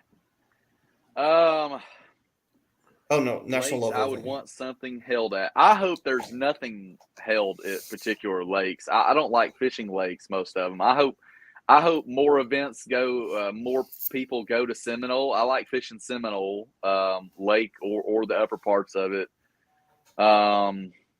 As far as haven't been, I mean, honestly, I don't know. I don't know a good answer to that because I don't fun fish a whole lot. So the only places I've ever been are where there's tournaments. I don't have a good answer for that, honestly. Even now, as I ramble on and try to think of something, I don't know. I don't know of one. Fair enough. I mean, fair enough. You don't have to, name one. I mean, I think it's, because you are well traveled, I would like to fish a tournament on the New River. I would love to go fish the New River, and that would give me a reason to go there. I've never been on the New River. No, you don't. No, you don't. Yeah, I do. Fun Trust fact. me. We fished against West Virginia near and on the New River, and it sucked ass, dude. It was terrible. I've heard it's been on a little bit of a downturn. But fun fact, the first time I went to Susquehanna, I've been to Susquehanna twice, and I've seen 2 completely different rivers when I've been up there. When that thing is low, I told a lot of people that I swear I would never go to Susquehanna if it was low and clear again, because I've got 2 of the best, probably 3 or 4 of the best smallmouth rivers, at least the best 2 smallmouth rivers arguably in the country within an hour from me. And I wouldn't drive past those to fish the Susquehanna if it was 2 hours away the first year I went up there. River rash, man. River rash. There was nothing that got me excited about it at all. Yeah. I was pissed the whole time I was up there. Nothing looked good. Nothing felt good. I checked dang near every boat ramp on that thing and never had a good gut feeling the whole time I was up there. And I had to wade for 2 days while I was up there, and I hated it. It was terrible. It was so low. Now, last year when the water was up, that was, honest to God, one of the most fun events I've ever fished in my entire life. And I can only just cross my fingers and pray that it is at least somewhere in the middle or higher. It should be good, And- man. and- They've had plenty of rain and water, man. It should be real good I next can month, only man. hope because Yeah. there's liable. I'm liable to get my 80% back if it starts getting dry in the next 3 weeks. Because I promise I will not go up there if it's the same level as it was last year or two Yeah. years ago. I'm sorry. Hey, Jordan, let me ask you this, man. How are you feeling?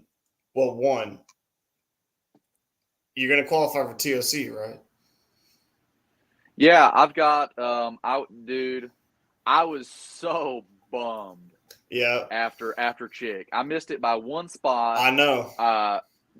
Matt Ball beat me by a 1/4 inch, I- and I had a fish that I submitted to AJ as 15 3/4, and he texted me and was like, "Hey, you need a better picture of that fish, or it's gonna be 15 1/4." And I looked and zoomed in and tried to send him another one, and he was like, "Nah, man." He said. So I took a better picture. I had a better picture of it as 15 1/2 and submitted that 15 1/2. He said, "Why didn't you submit that the first time?" And I was like, "Because, every 1/4 inch counts, and I'm trying to get everything I could." Yeah. Well, if my goodness, that thing didn't come back to bite me right in my butt cheeks, and I would have tied with Matt Ball. Yep. And not only would I have tied with Matt Ball, I had a bigger fish to tiebreaker. Yep. So I missed qualifying for TOC at Chickamauga by, the hair Millimeters. on my chinny chin chin. Oh You know my what I mean? God, dude. That's sick. And when I realized that's actually how much he beat me by, I just basically sat there, and I apologized to anyone that was probably up there in that top 3 or 5, because when I sat down and was talking, you could probably see me talking to Matt, and I kind of realized what had happened. I went down and sat in my chair and kind of was like, "Son, what?" And I didn't know what to say, and I don't know if I clapped for a single person after that, which is bad for me, I know, but Justin Patrick's my boy, and I'm happy for everybody that did that. But I was just in like this weird 1/4 inch trance of just anger and disappointment with myself that I didn't get a better picture of that fish. And I was like, man. But on the bright side, there's still events for me to go fish. I would have probably fished Susquehanna regardless, as long as the water was right, because I'm confident up there. Yep. But at the end of the day, I got a good 6th place finish, which is better than I probably could have asked for. Amen. Going into that. So you just take it as positive as you can. Got a 6th place at Chick. Santee Cooper was my first check I've ever cut in North Carolina or South Carolina ever. I've been Beautiful. going over the mountain and fishing that. I hate going over the mountain and fishing over there. Yeah. And that one I broke off. I pulled an idiot move at the end of the day, and I probably broke off like a 23 or 24 inch fish because I tried to boat flip it like an idiot. And on a floating worm? No, it was on okay. a D-bomb. Once the sun got up the last 2 okay. days, I was flipping a D-bomb. Sorry. And I'm a big, this is probably going to bite me in the butt one day, but I'm a big Sunline guy. And I had Seagar that somebody recommended to me for that event that I put on that specific rod. And I tried to boat flip a fish because I knew it was brand new line, and I boat flipped it and it snapped. And I probably didn't fish for 20 or 30 minutes, and I was just calling people. And they're like, "Are you not fishing?" And I was like, "No, Seagar, I'm huh? pissed off." Yeah, so someday that's probably going to bite me in the butt, but that's the only time I've used Seagar in like 2 years, and I angrily took it all off when I got home. Seagar, if you're listening, Jordan Marshall would love here to sponsor your product. There's no reason for me, no matter what pound test it was, Seagar or Sunline, to boat flip that fish, right? No. And it was just too big, and I couldn't tell you last time I checked my line for that, and I've been flipping those stupid cypress trees or whatever those trees were that are out there in the middle at Santee. And under any normal circumstance, I would have grabbed that fish and just swung him in the boat. But knowing good and well that I had just put fresh line on there, and that was like the first or second day I'd used it, I'm like, oh, it's 18-pound test, you know. And then you boat flip it and it breaks off, and you know, you get frustrated with yourself knowing you put that time and effort in, and you get those bites, and you didn't lose the fish based on just bad chances or whatever else because the fish jumped off or it pulled off or whatever. You lost it by your own stupidity, and that is maddening. Tough to swallow. Yeah, tough to swallow. And no doubt. I should have had a little bit better finish, nothing crazy. I wouldn't have won. It probably wouldn't have made that much of a difference. But, you know, I was super ecstatic. I think I finished 16th. So I've got a 6th and a 16th so far. And I've got Susquehanna, which I finished 5th at last year. So got good vibes going into that. And if that doesn't work out, then I'm going to Wolf and Fox River, and that's a smallmouth fishery. So, I mean, I got a couple good things that are in my wheelhouse, and man, I can't complain about this point in the season, given how awful my practices were at the start of the season. And if all else fails, I'll go to Dardanelle because anybody can catch fish at Dardanelle. It's just you might catch 1 or you might catch 9, but you're allowed to catch a check with 8, so it's okay.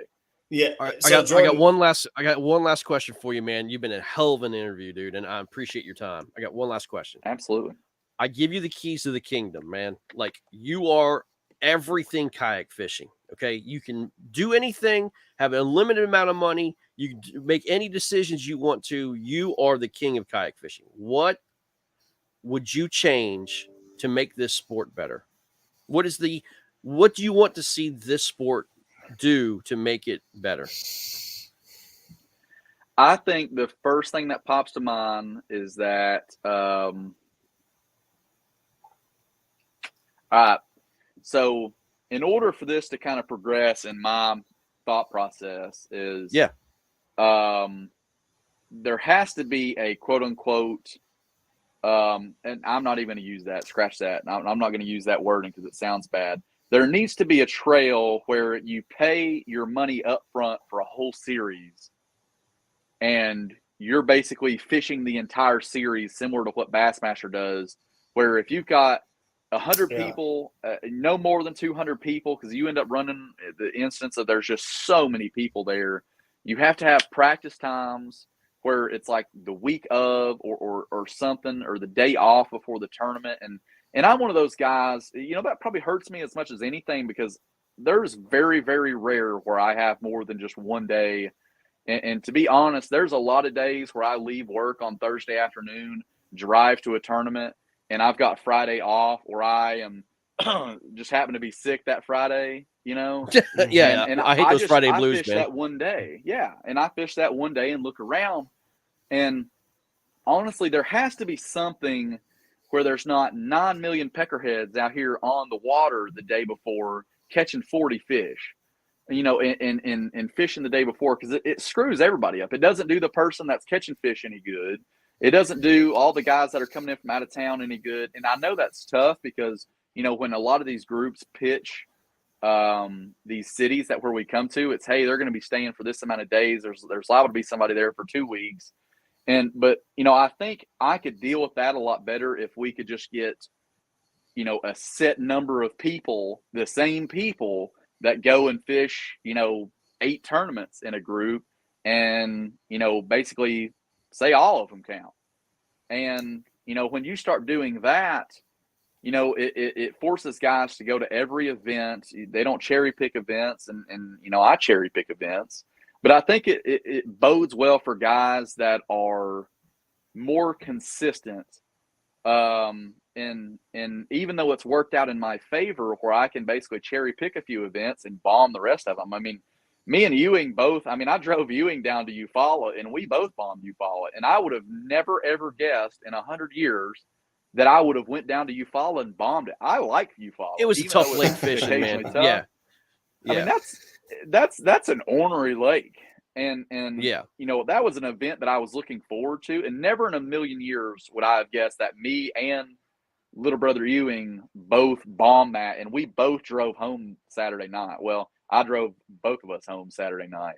But, you know, in Broken Bow's the same way. I would have not have guessed that I had such a terrible day on day one. And I was so proud of that little 71-inch limit or whatever I had. And I didn't have service to know what was going on. And I was like, man, I drug a little tiny finesse jig, like a 1/4 ounce finesse jig, the last 2 hours and caught my fish. And I was so freaking pumped and proud of myself that I did that and caught 5 fish on a spinning rod, only to get like service right before the time to submit fish was done. And I submit my 71 inches and I upload it and refresh it. And I'm in like 130th. And I was like, what in the devil did y'all do today? Like, and then it turns out you get back to the house and everybody that caught fish is, man, we wrecked him on a frog. You know, you get down in the main lake and those fish ate everything. I mean, everybody and their brother caught fish on the low end, and we were all the way up at the boundary looking, poking around. Right. And it just didn't happen for us. And it was the same place I fished. Yeah, it was the same place I fished the year before. And I know there's fish there. They just didn't bite until, you know, I threw some tiny little finesse jig. Right on. So do you think the main series like MLF or Bass is going to put more emphasis or more resources to do what you're talking about? Like, I mean, because what you're talking about is a Bass Elite series for the boat guys. I mean, that's what they do, right? Yep.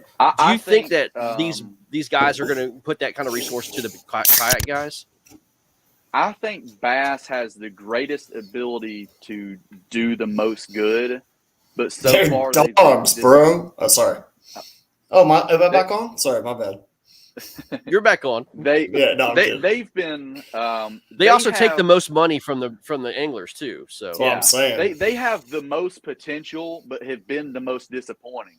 You know, last week you talked about people that were disappointing. True. And, you know, I noticed if Ken Wood's still watching, you got brought up on the most disappointing last week when I was looking through this, and you're giving me a hard time. I'm shouting you out. I mean, don't give me a hard time.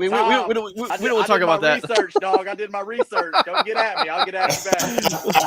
And so the most disappointing series is Bass, and I don't think it's that close, and I don't think that's anything that they don't know. But the problem is, in I want to fish bass and I want to do this and that. The problem, what you have with bass, is eerily similar with how KBF has crumbled. When I wasn't able to go to the South Carolina Bassmaster event, the time leading up to that, emails and text messages and Facebook messages were going out like crazy asking people to fish that event. Hey, you got a roll down. You got a roll down from 6 months ago. You got this. They got that. I wasn't able to go to that. And I tune in because at the end of the day, it's Bassmaster. And the guy who was doing the intro says, we have 50 people or 75 or however many people they had because this is a prestigious event and these people qualified for it. And there were guys there from our local club that had only fished 2 events in a kayak ever. And it's not that they're bad anglers. They fished 2 kayak events ever. And they got a roll down spot for finishing 14th out of 20 people. And they're who is going to fish the Bassmaster Classic and what they're claiming is the biggest kayak fishing event there is. Right. That is a very slippery slope that will come back to haunt you in a hurry. And that's not me saying, oh, don't fish this, don't fish that. I'm planning on fishing the Bassmaster on Pickwick because I like Pickwick, and I still think Bass can work out what their problems are. But if they keep doing stuff like that and sending mass emails out to invite people to something and then claim how prestigious an event it is, guys realize what that is. And then you start losing your top tier guys because they just don't want to deal with it, and it's nonsense. And when you start asking, you know, in podcasts like this, and guys are like, hey, why don't you fish this? And it's like, you know, you have guys, whether they're honest or you know, very PC with things, and I try to be as PC as I can and still be honest. When you have PC, guys, man. We want honesty, man. I mean, look, we love this, man. This is one of the best interviews we've ever had. You know what I mean? When you look at it and you start asking guys why they aren't fishing events that they qualify for, whether they give an honest answer or not, people know they're not fishing it for a reason, whether they admit to the real reason or not. Okay, hold on, because I want to stop this right here because Bass has a very, very unique advantage over the other trail series in that there is notoriety in that you will fish for that blue trophy. Ask Mark Pendergraph. which I love Mark Pendergraft. I know him Oh well. yeah. The Possum King. I love the Possum King. I mean, dude, Mark is an amazing dude. I love him to death. But I fished against Mark in Texas a couple times. He's a very good angler. But what he did there, because it was a bass event, changed his life. Yeah. Changed his sponsors, changed everything. That wasn't some KBF one-day show up. That wasn't a 2-day event, which I think is so much harder to win. Hobie event. It was a Bass Masters Classic, man. I mean, yeah. I mean, and man, like you're sponsored. Like you have sponsors. You're up on stage. And I could say the same thing about Hobie. And I am so appreciative to win that Angler of the Year last year. Yeah. Going into that event, I had virtually the local tackle shop, Mickey Outdoors. Y'all have heard me mention it. Y'all have seen me wear those dry fit shirts just like this on stage. Everybody's seen that. I wear the same pants and the same shirt every time I basically go fishing because that's what I'm comfortable in, and that's fantastic. Now, in the event for the TOC that you follow, I threw casting rods all 3 days and threw a jackhammer all 3 days. And no matter how many times I filled out the casting rod stuff online and try to get people to make phone calls for me that say, hey, I know you or whoever. Sure. Not until I won the AOY did I have a battery company call me. I go to a fishing show like a month later and meet the guys from Cashin. And instead of me going up, hey, my name's Jordan Marshall, I love casting rods, I'm going to use them, whether this goes whichever way this goes. Yeah, sure. I walk by the casting rods booth and somebody's like, hey, you got to talk to this guy. He's over here looking at our rods. And it becomes a whole different aspect of what it is. I'm the same person. Did that win change anything? No. I'm going to still throw casting rods and I'm still going to go throw jackhammers. But, after that, it goes, I got the hook up with Z-Man and it's, hey, man, it'd be great if we got you and Drew, both the AOY winners for Hobie so far. Drew's already a Z-Man guy, one of our best guys. Why don't you want to get on here with us and, we can keep this thing going. And that doesn't happen unless you are fishing something of notoriety. I would be willing to bet that even if you go fish and win a KBF National Championship, that doesn't hold the same weight as it does a few years ago. To back your point up, we have a guy that owns a team you're familiar with in the Tennessee Shiners, Todd Patrick. Todd Patrick got a 3rd place blue trophy at a Bassmaster event, a 1-day bass event, by the way. Todd, I'm not smirking on your 3rd day or like your 3rd place. Like, that's amazing. Yeah. But that 3rd place blue trophy holds more than multiple KBF wins. Yeah. Facts. And there's people that are fishing KBF now that have I don't care at this point. I lost notoriety with Fluke Master. I grew up watching Fluke Master, fish out of his boat, and the when guy I that was cheated? in school and watching YouTube, the guy that did whatever he did. You did say that. I said that. If they ever figured out, I said whatever. that. You did say that, Jordan Marshall. You're a stand-up human being. You'd never say that, but I said that. I don't have any sponsors. I don't care. That's me. I don't know what he did. That is between them, and I'm just glad they got that figured out because I thought that was going to be another episode of KBN Justice League, to be quite honest. But when you look at what Fluke Master used to do, I used to tune in when I was in high school, and I could go and sit at a computer and nobody was looking. I could zoom in and get all YouTube, and I would watch Fluke Master. Yep. At this point, if I wanted to learn how to throw something, if I do, YouTube it, I'm not a big YouTube guy, and that's why I struggle trying to get content for my YouTube, which basically doesn't exist. And I need to be better about that. And that's my problem with it is I have gotten to know enough people with this now that they have YouTube followings, and I wouldn't trust them to wash my car, let alone tie a knot on my reel. Oh, truth. Truth. and it drives me insane. And it's on me. It's fully on me, knowing that I feel like I have the information to share with people, and that I feel like I'm entertaining enough to do that. And there's just some sort of mental block that keeps me from doing it and being Hey, dude, I'll be your successful agent, with man. trying to get. I'll be your freaking agent. This guy is just, I mean, Me and you're a GoPros star, do Jordan. not work out. I've got GoPros. Yeah. I got 9s, and I got that little fancy 360 GoPro thing that they do all kinds of stuff Yeah. with. And man, I can't get them things to work right to save my life. And every time I try to go out and do anything, I mean, I've had cameras blows fall up. in the water, and I'm trying to get them out. They blow up. They overheat. I don't have Yeah. good angles, and it drives me insane. And I'm really trying to use this next August, this next month or so, and it's really jump starting with this KBN KFL with getting down here to Neely Henry, and I'm fully committed for the camera for that, because I know it's kind of y'all's thing, and I'm kind of just dipping toes in, getting that in there. I've got all my camera mounts for my GoPros, and then dipping my toe in with that, trying to get some footage.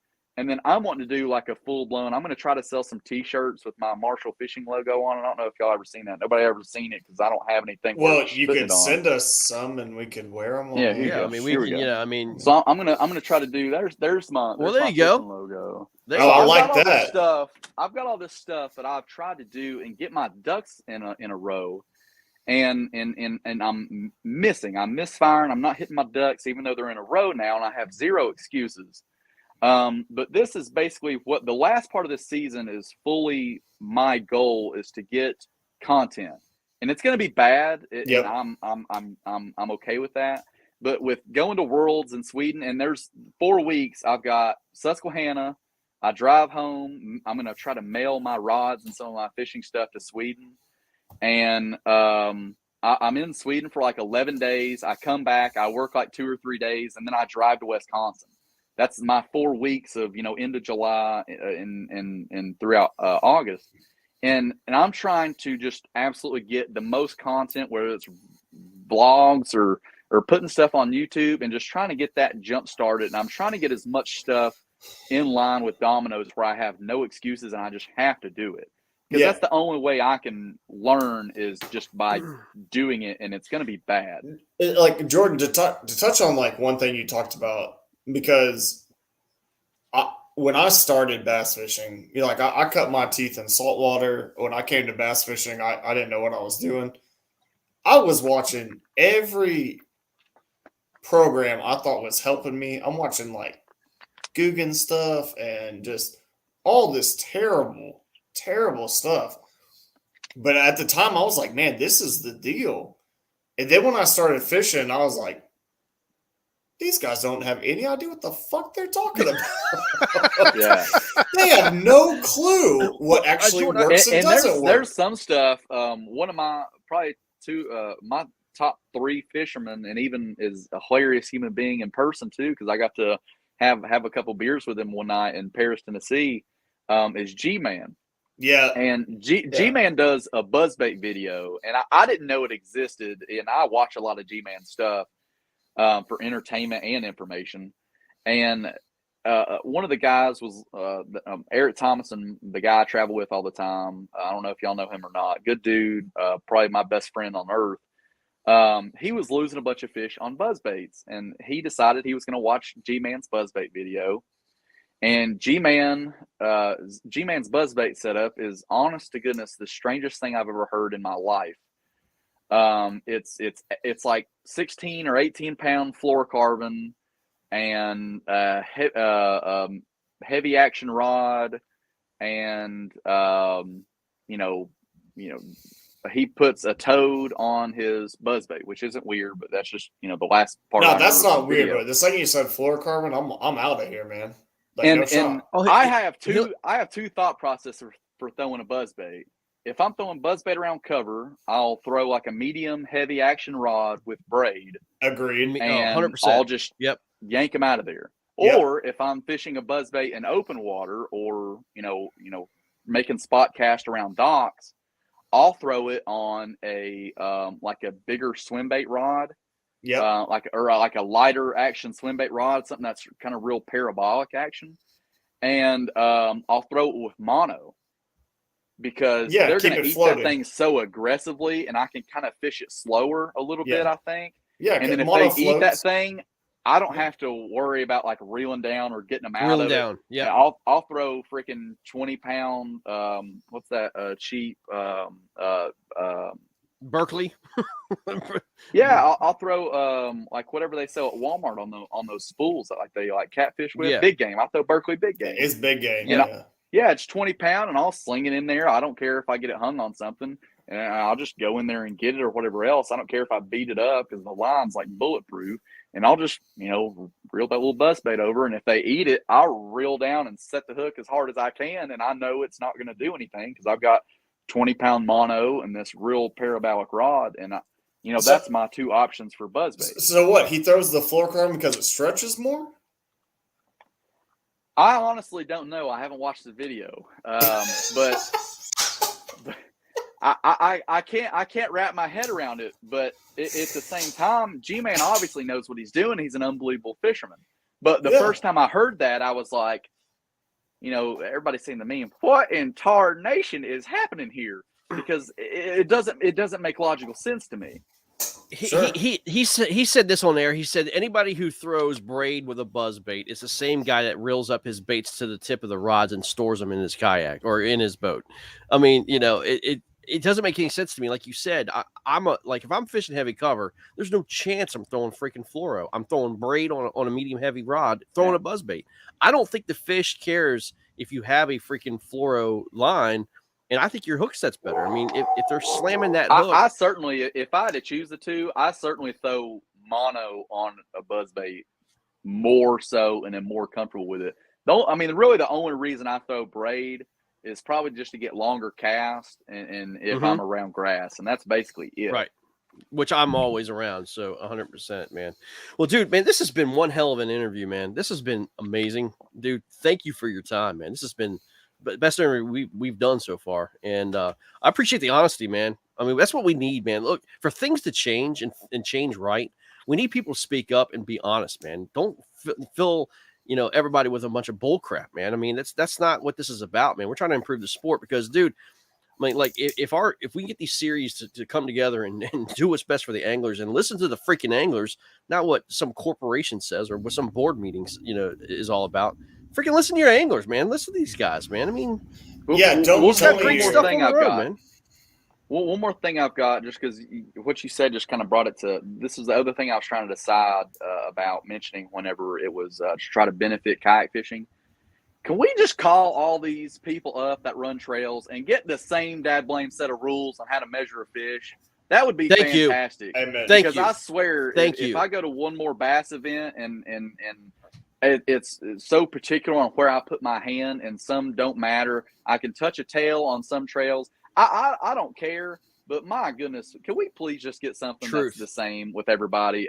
I'm over trying to remember what goes where and where. It wouldn't be that bad, but I get caught in the bass events because I put my hand on the meat of the tail to make sure it stays down, and my finger is behind the caudal or anal fin or whatever fin, anal fin.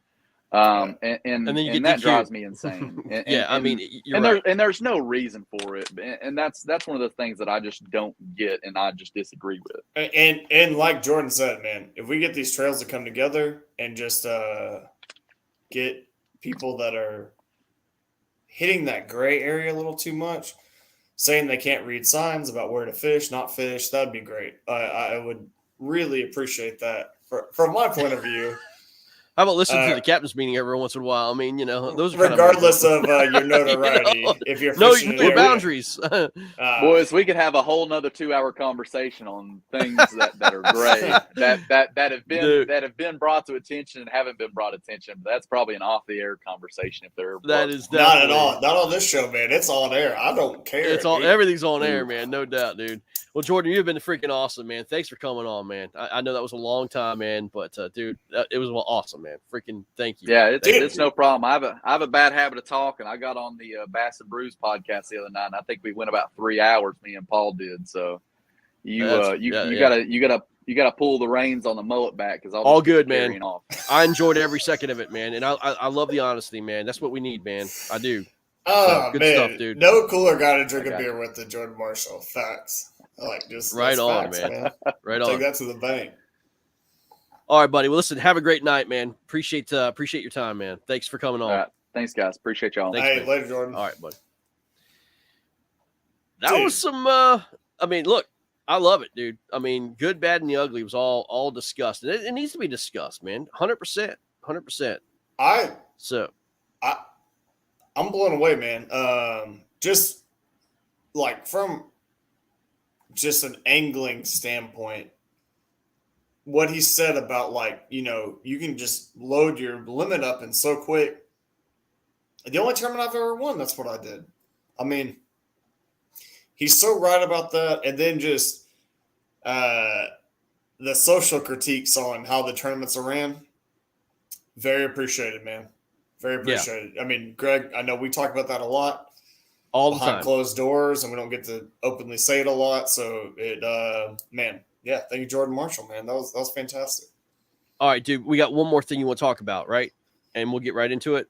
100%. But I mean, okay. We gotta wish our girl over there at Three Bells. We ran it long. We're running it longer. We're running a little longer. All right, man. We got to talk about the KFL here real quick, man.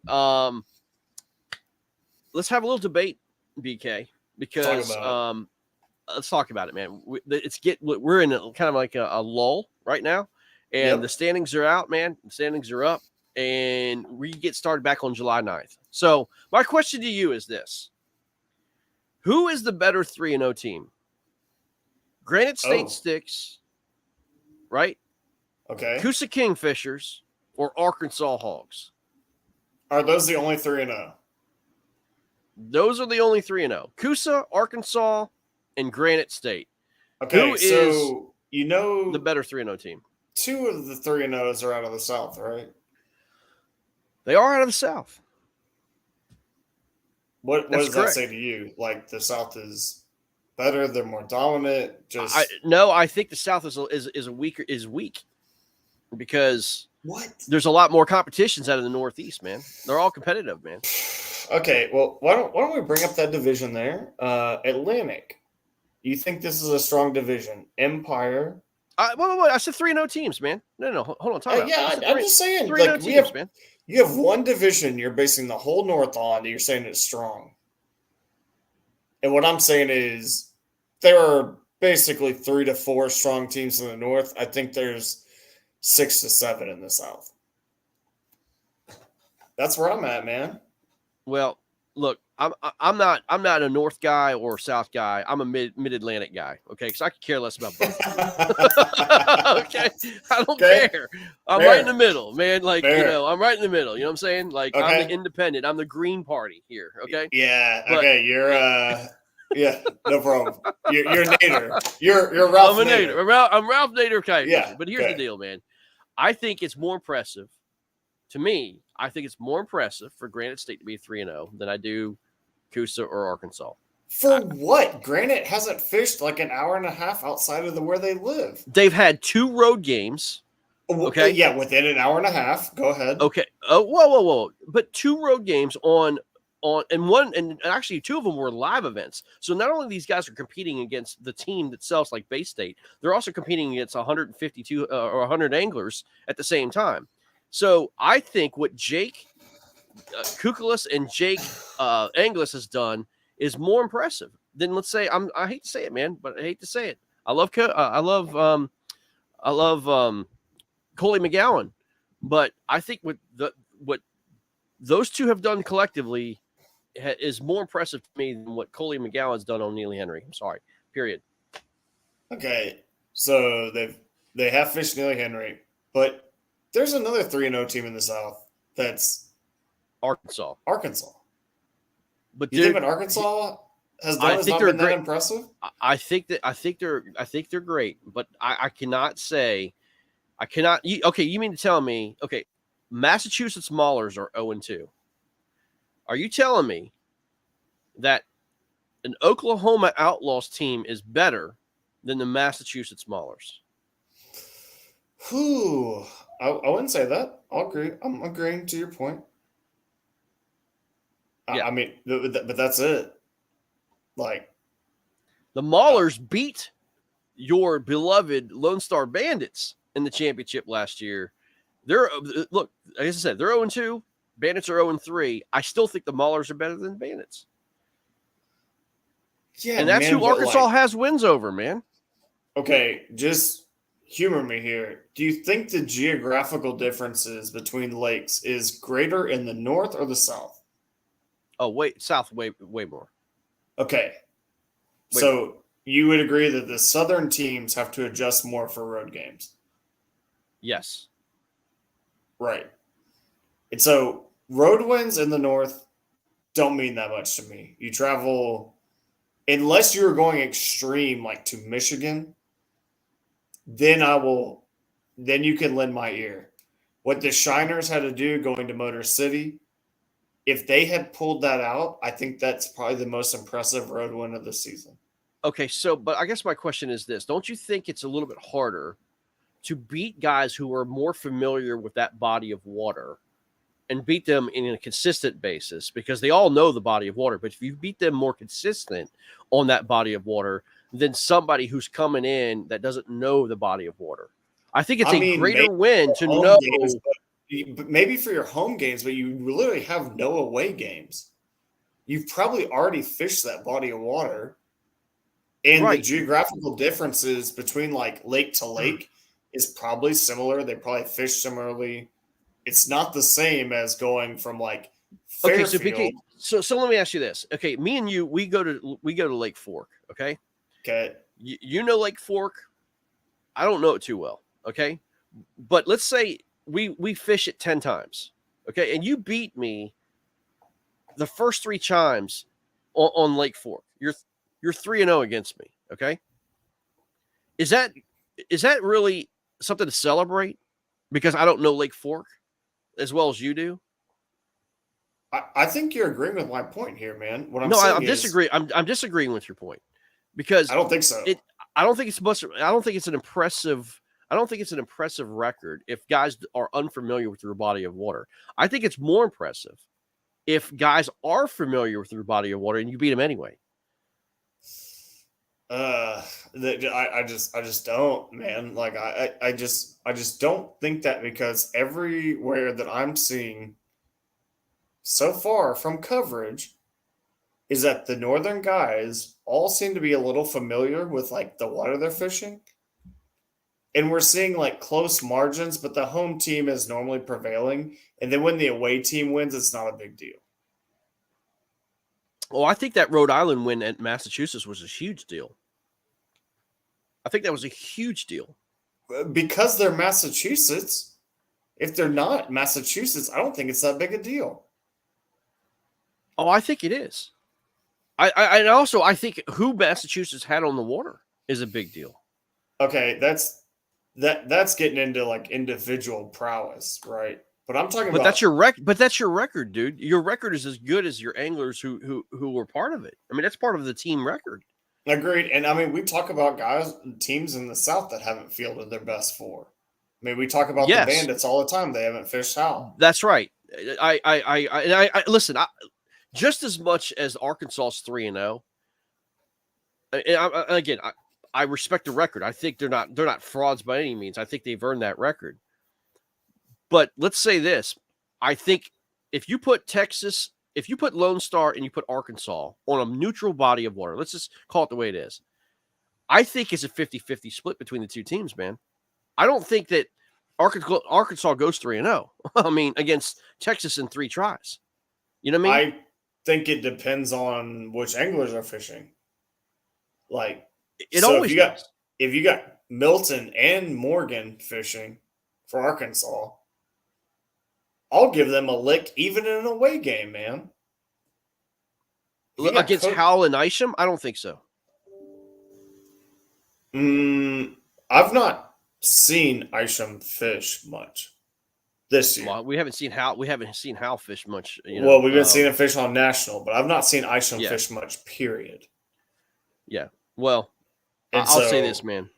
I mean, I would love to see that matchup. Milton and Morgan versus Hal and Isham. It'd be awesome. And I would give that edge to Arkansas right now. I would. And as much as I love Texas, I would give it to them. Okay. All right. So let me ask you this. The way it's fishing, the way these guys are fishing now, the Jake and Jake show out of Granite State, these boys are putting on a clinic. And we talked about this in an article. We talked about this last week. In home waters, If you take Jake and Jake, do you think they have a chance against Cody and Garrett Morgan? Where? Anywhere. Pick a lake. Pick a lake. Let's say we go to Chick, man. Let's say these guys are in the championship. No, Arkansas wins that. Okay. That's where I'm at with that. So there's a few things for Granite that don't put them over the edge for me. Is like, one, they haven't traveled. They have not played an away game. They haven't. Like, they haven't played an away game, man. Okay. They're still fishing everything. I disagree because I disagree, man, because I don't think these guys had a big, like, experience on Champlain. I like Champlain. Their last home game that they were at Champlain against, again, another 100 anglers, man. I don't think that these kids, Jake and Jake, have a ton of experience on Champlain, and they showed out like nobody's business, man. I think it fishes very similar to stuff they're used to fishing. That's what I'm talking about. I'm talking about adaptation. And we did not say that about the Maulers last year.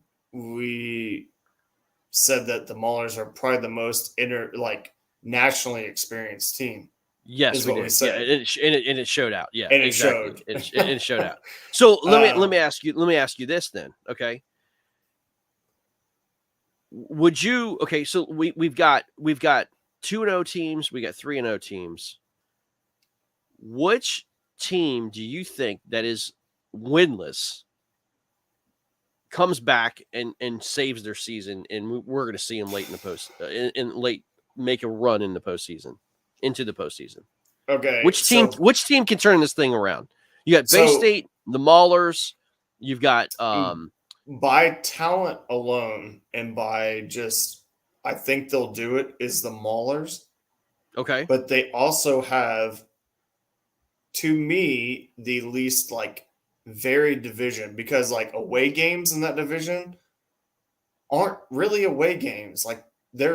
You're kind of familiar with the lakes, and that's what I'm talking about with this division is it's very impressive to go 3-0. And while people say oh, it's not an away game, and that makes it more impressive, and there are no home games, maybe, but it also dilutes the division a little bit. It makes your away wins not matter as much. To me. Okay. So right now, I would say Maulers, because I like what Mike Marcone said. I just posted it up. Y'all read what Mike said about the North having tougher matchups. I agree. I mean, but I'll say this. To your point, though. I think what Florida did, the Copperheads, going to Lake Murray and winning at Lake Murray against Palmetto Punishers was eye-opening for me. It was very eye-opening. You know what I'm saying? Yes. Because, again, that was a very inexperienced travel team that didn't have any luck last year. And them winning at Palmetto at Lake Murray, beating those boys in their backyard, I think was more impressive than Rhode Island winning at Massachusetts. I'll give you that. Do you not think Outlaws winning at Fairfield was more impressive? Yes. That was the most impressive road win we've seen. We've seen, period. Yes, correct. And so I think the Maulers have the best chance to come back from 0-2, except that and that's not to take away from them. It's just I think they have the best chance because they have the easiest home away splits of any team. Mm-hmm. I think the teams in the South that are over, even in your division, Greg, while that is close to home, the lakes fish so differently. They are such vast, differently bodies of water. There's a much more diverse lakes around us than anywhere. Yes. And so I think for Norfolk, it's kind of insurmountable. I think for the Bandits, with what they'll have to go through from lake to lake, they are going to have to be so dialed that they have like to make a unbeaten run at this point is so tough. But the Maulers have the advantage in that because most of the lakes they'll fish will be pretty used to what they're fishing. One last question, man. What team do you think is the most underrated team right now in the KFL? Just getting absolutely no respect. Maybe the Reapers. I agree. Maybe the Reapers, man. I agree, dude. I agree. Have had so look, and this is I struggle to say the Reapers because while they're having great local success, and I think they're being a little underestimated in their own division, I really do struggle with them going away. And I mean, when I say away, I don't mean in the state. I mean, if they had to go to Michigan or they had to go to Texas or they had to go to Florida, I don't know that they would fish that well. So maybe the team that I would give like the most overall national prowess to that I think is underrated, except for people who really like dive into KFL, is Motor City. I think Motor City fishes very well everywhere that I've seen them. Yeah. They have a lot of national experience guys. They're a great team, man. I mean, they are the epitome of a KFL team. There's no They're doubt. very good. Yeah. I just think that when you see them, like if it was me and they were coming to Texas and I fished on a team, I'd be like, they're from Michigan. Like, don't worry about it. They're easy. I think they'd give us a way better run in Texas than 95% of the other teams. Agreed. I just think they travel well, man. Agreed. And that's a huge deal. Here you go, man. I'm gonna have to agree with you, man. I think Virginia, as much as I hate to say it, because I mean, we gave them a bunch of crap, in the off season, but Virginia Reapers are dangerous, man. And like as being a Warhawk, I don't fear anybody, but I want to face them on their home waters and see what they got and see what we got. I think it's going to be a great test, man, and it's going to be for first place. I cannot wait to get on Daiskin Reservoir and fish against them, man. I'm looking forward to it, man. I got one last question for you. And I know I said that last time, but the most dangerous team going on from here on, the most dangerous team that's going to wreak havoc from here on. Okay. They needed this break. They got this break, and they're just absolutely going to wreak havoc and make everybody cry. Who do you think it's going to be? Okay, interesting question, because is this from a league overview or a divisional overview? No, it's anybody in the league, north or south. No, I get what you're saying. But what I'm saying is it someone who wreaks havoc within the whole, like, north or south, or is it just a division that just gets wrecked, like, in a jumble because of like this team's research? It would have to be divisional because here you could actually make it divisional and conference because again, there's wild card spots that are associated with this. That's what I'm saying. Yeah. So yeah, you could wreck both. You could wreck the division and the wild card spots, and it's a team that will come out of nowhere, and you're like, "What the hell just happened?" Like I thought they sucked. I honestly think, and this is just my opinion because I think it's the closest division in terms of talent that have experience fishing each other's waters. It's actually not the North Sea. It's Greg. It's your division. It's the Piedmont. Yep. And I think Norfolk Privateers, while they are 0-3, I think they give every team heartburn. Mm-hmm. Like I just do. When you have a home matchup against them, you don't really feel like you're going to win it. Yep. And like when Robert Brown fishes, you always know there's a 24-incher looming. And I feel like they could really mess that division up. They take a game off the Reapers. Y'all get a game off the Reapers. Yep. They take a game off you. Like, I feel like that division is just like chaos.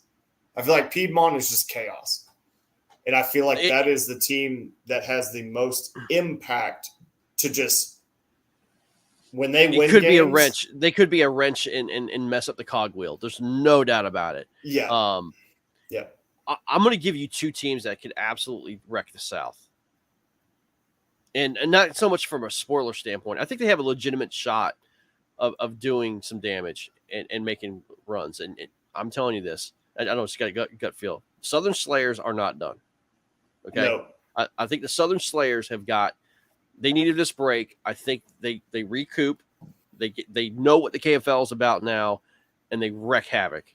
And the other one, I'll be honest with you, is going to be Louisiana Hurricanes. Watch these guys. No. I think I don't know, man. July 9th, we're going to see what they got at Fairfield. They're going to see what they got. Okay. They're going to get wrecked.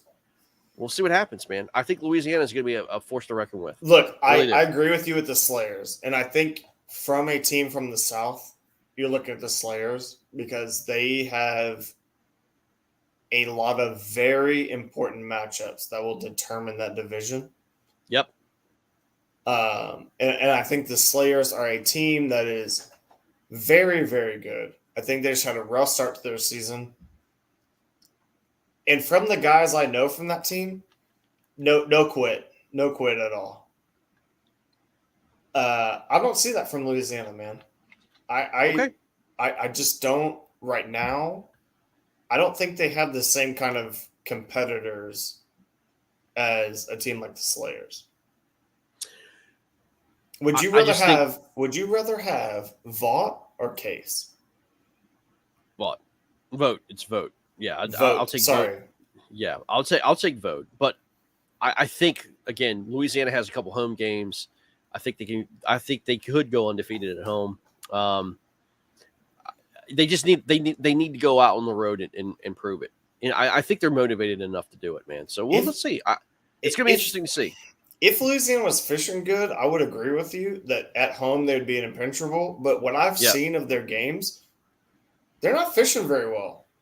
Yeah, they're not, man. I mean, they're. Well, they did. I misspoke. They did have a limit on Caddo. They had 173 inches last week. So I mean, Caddo was fishing a little tough, but they wound up getting the limit. So I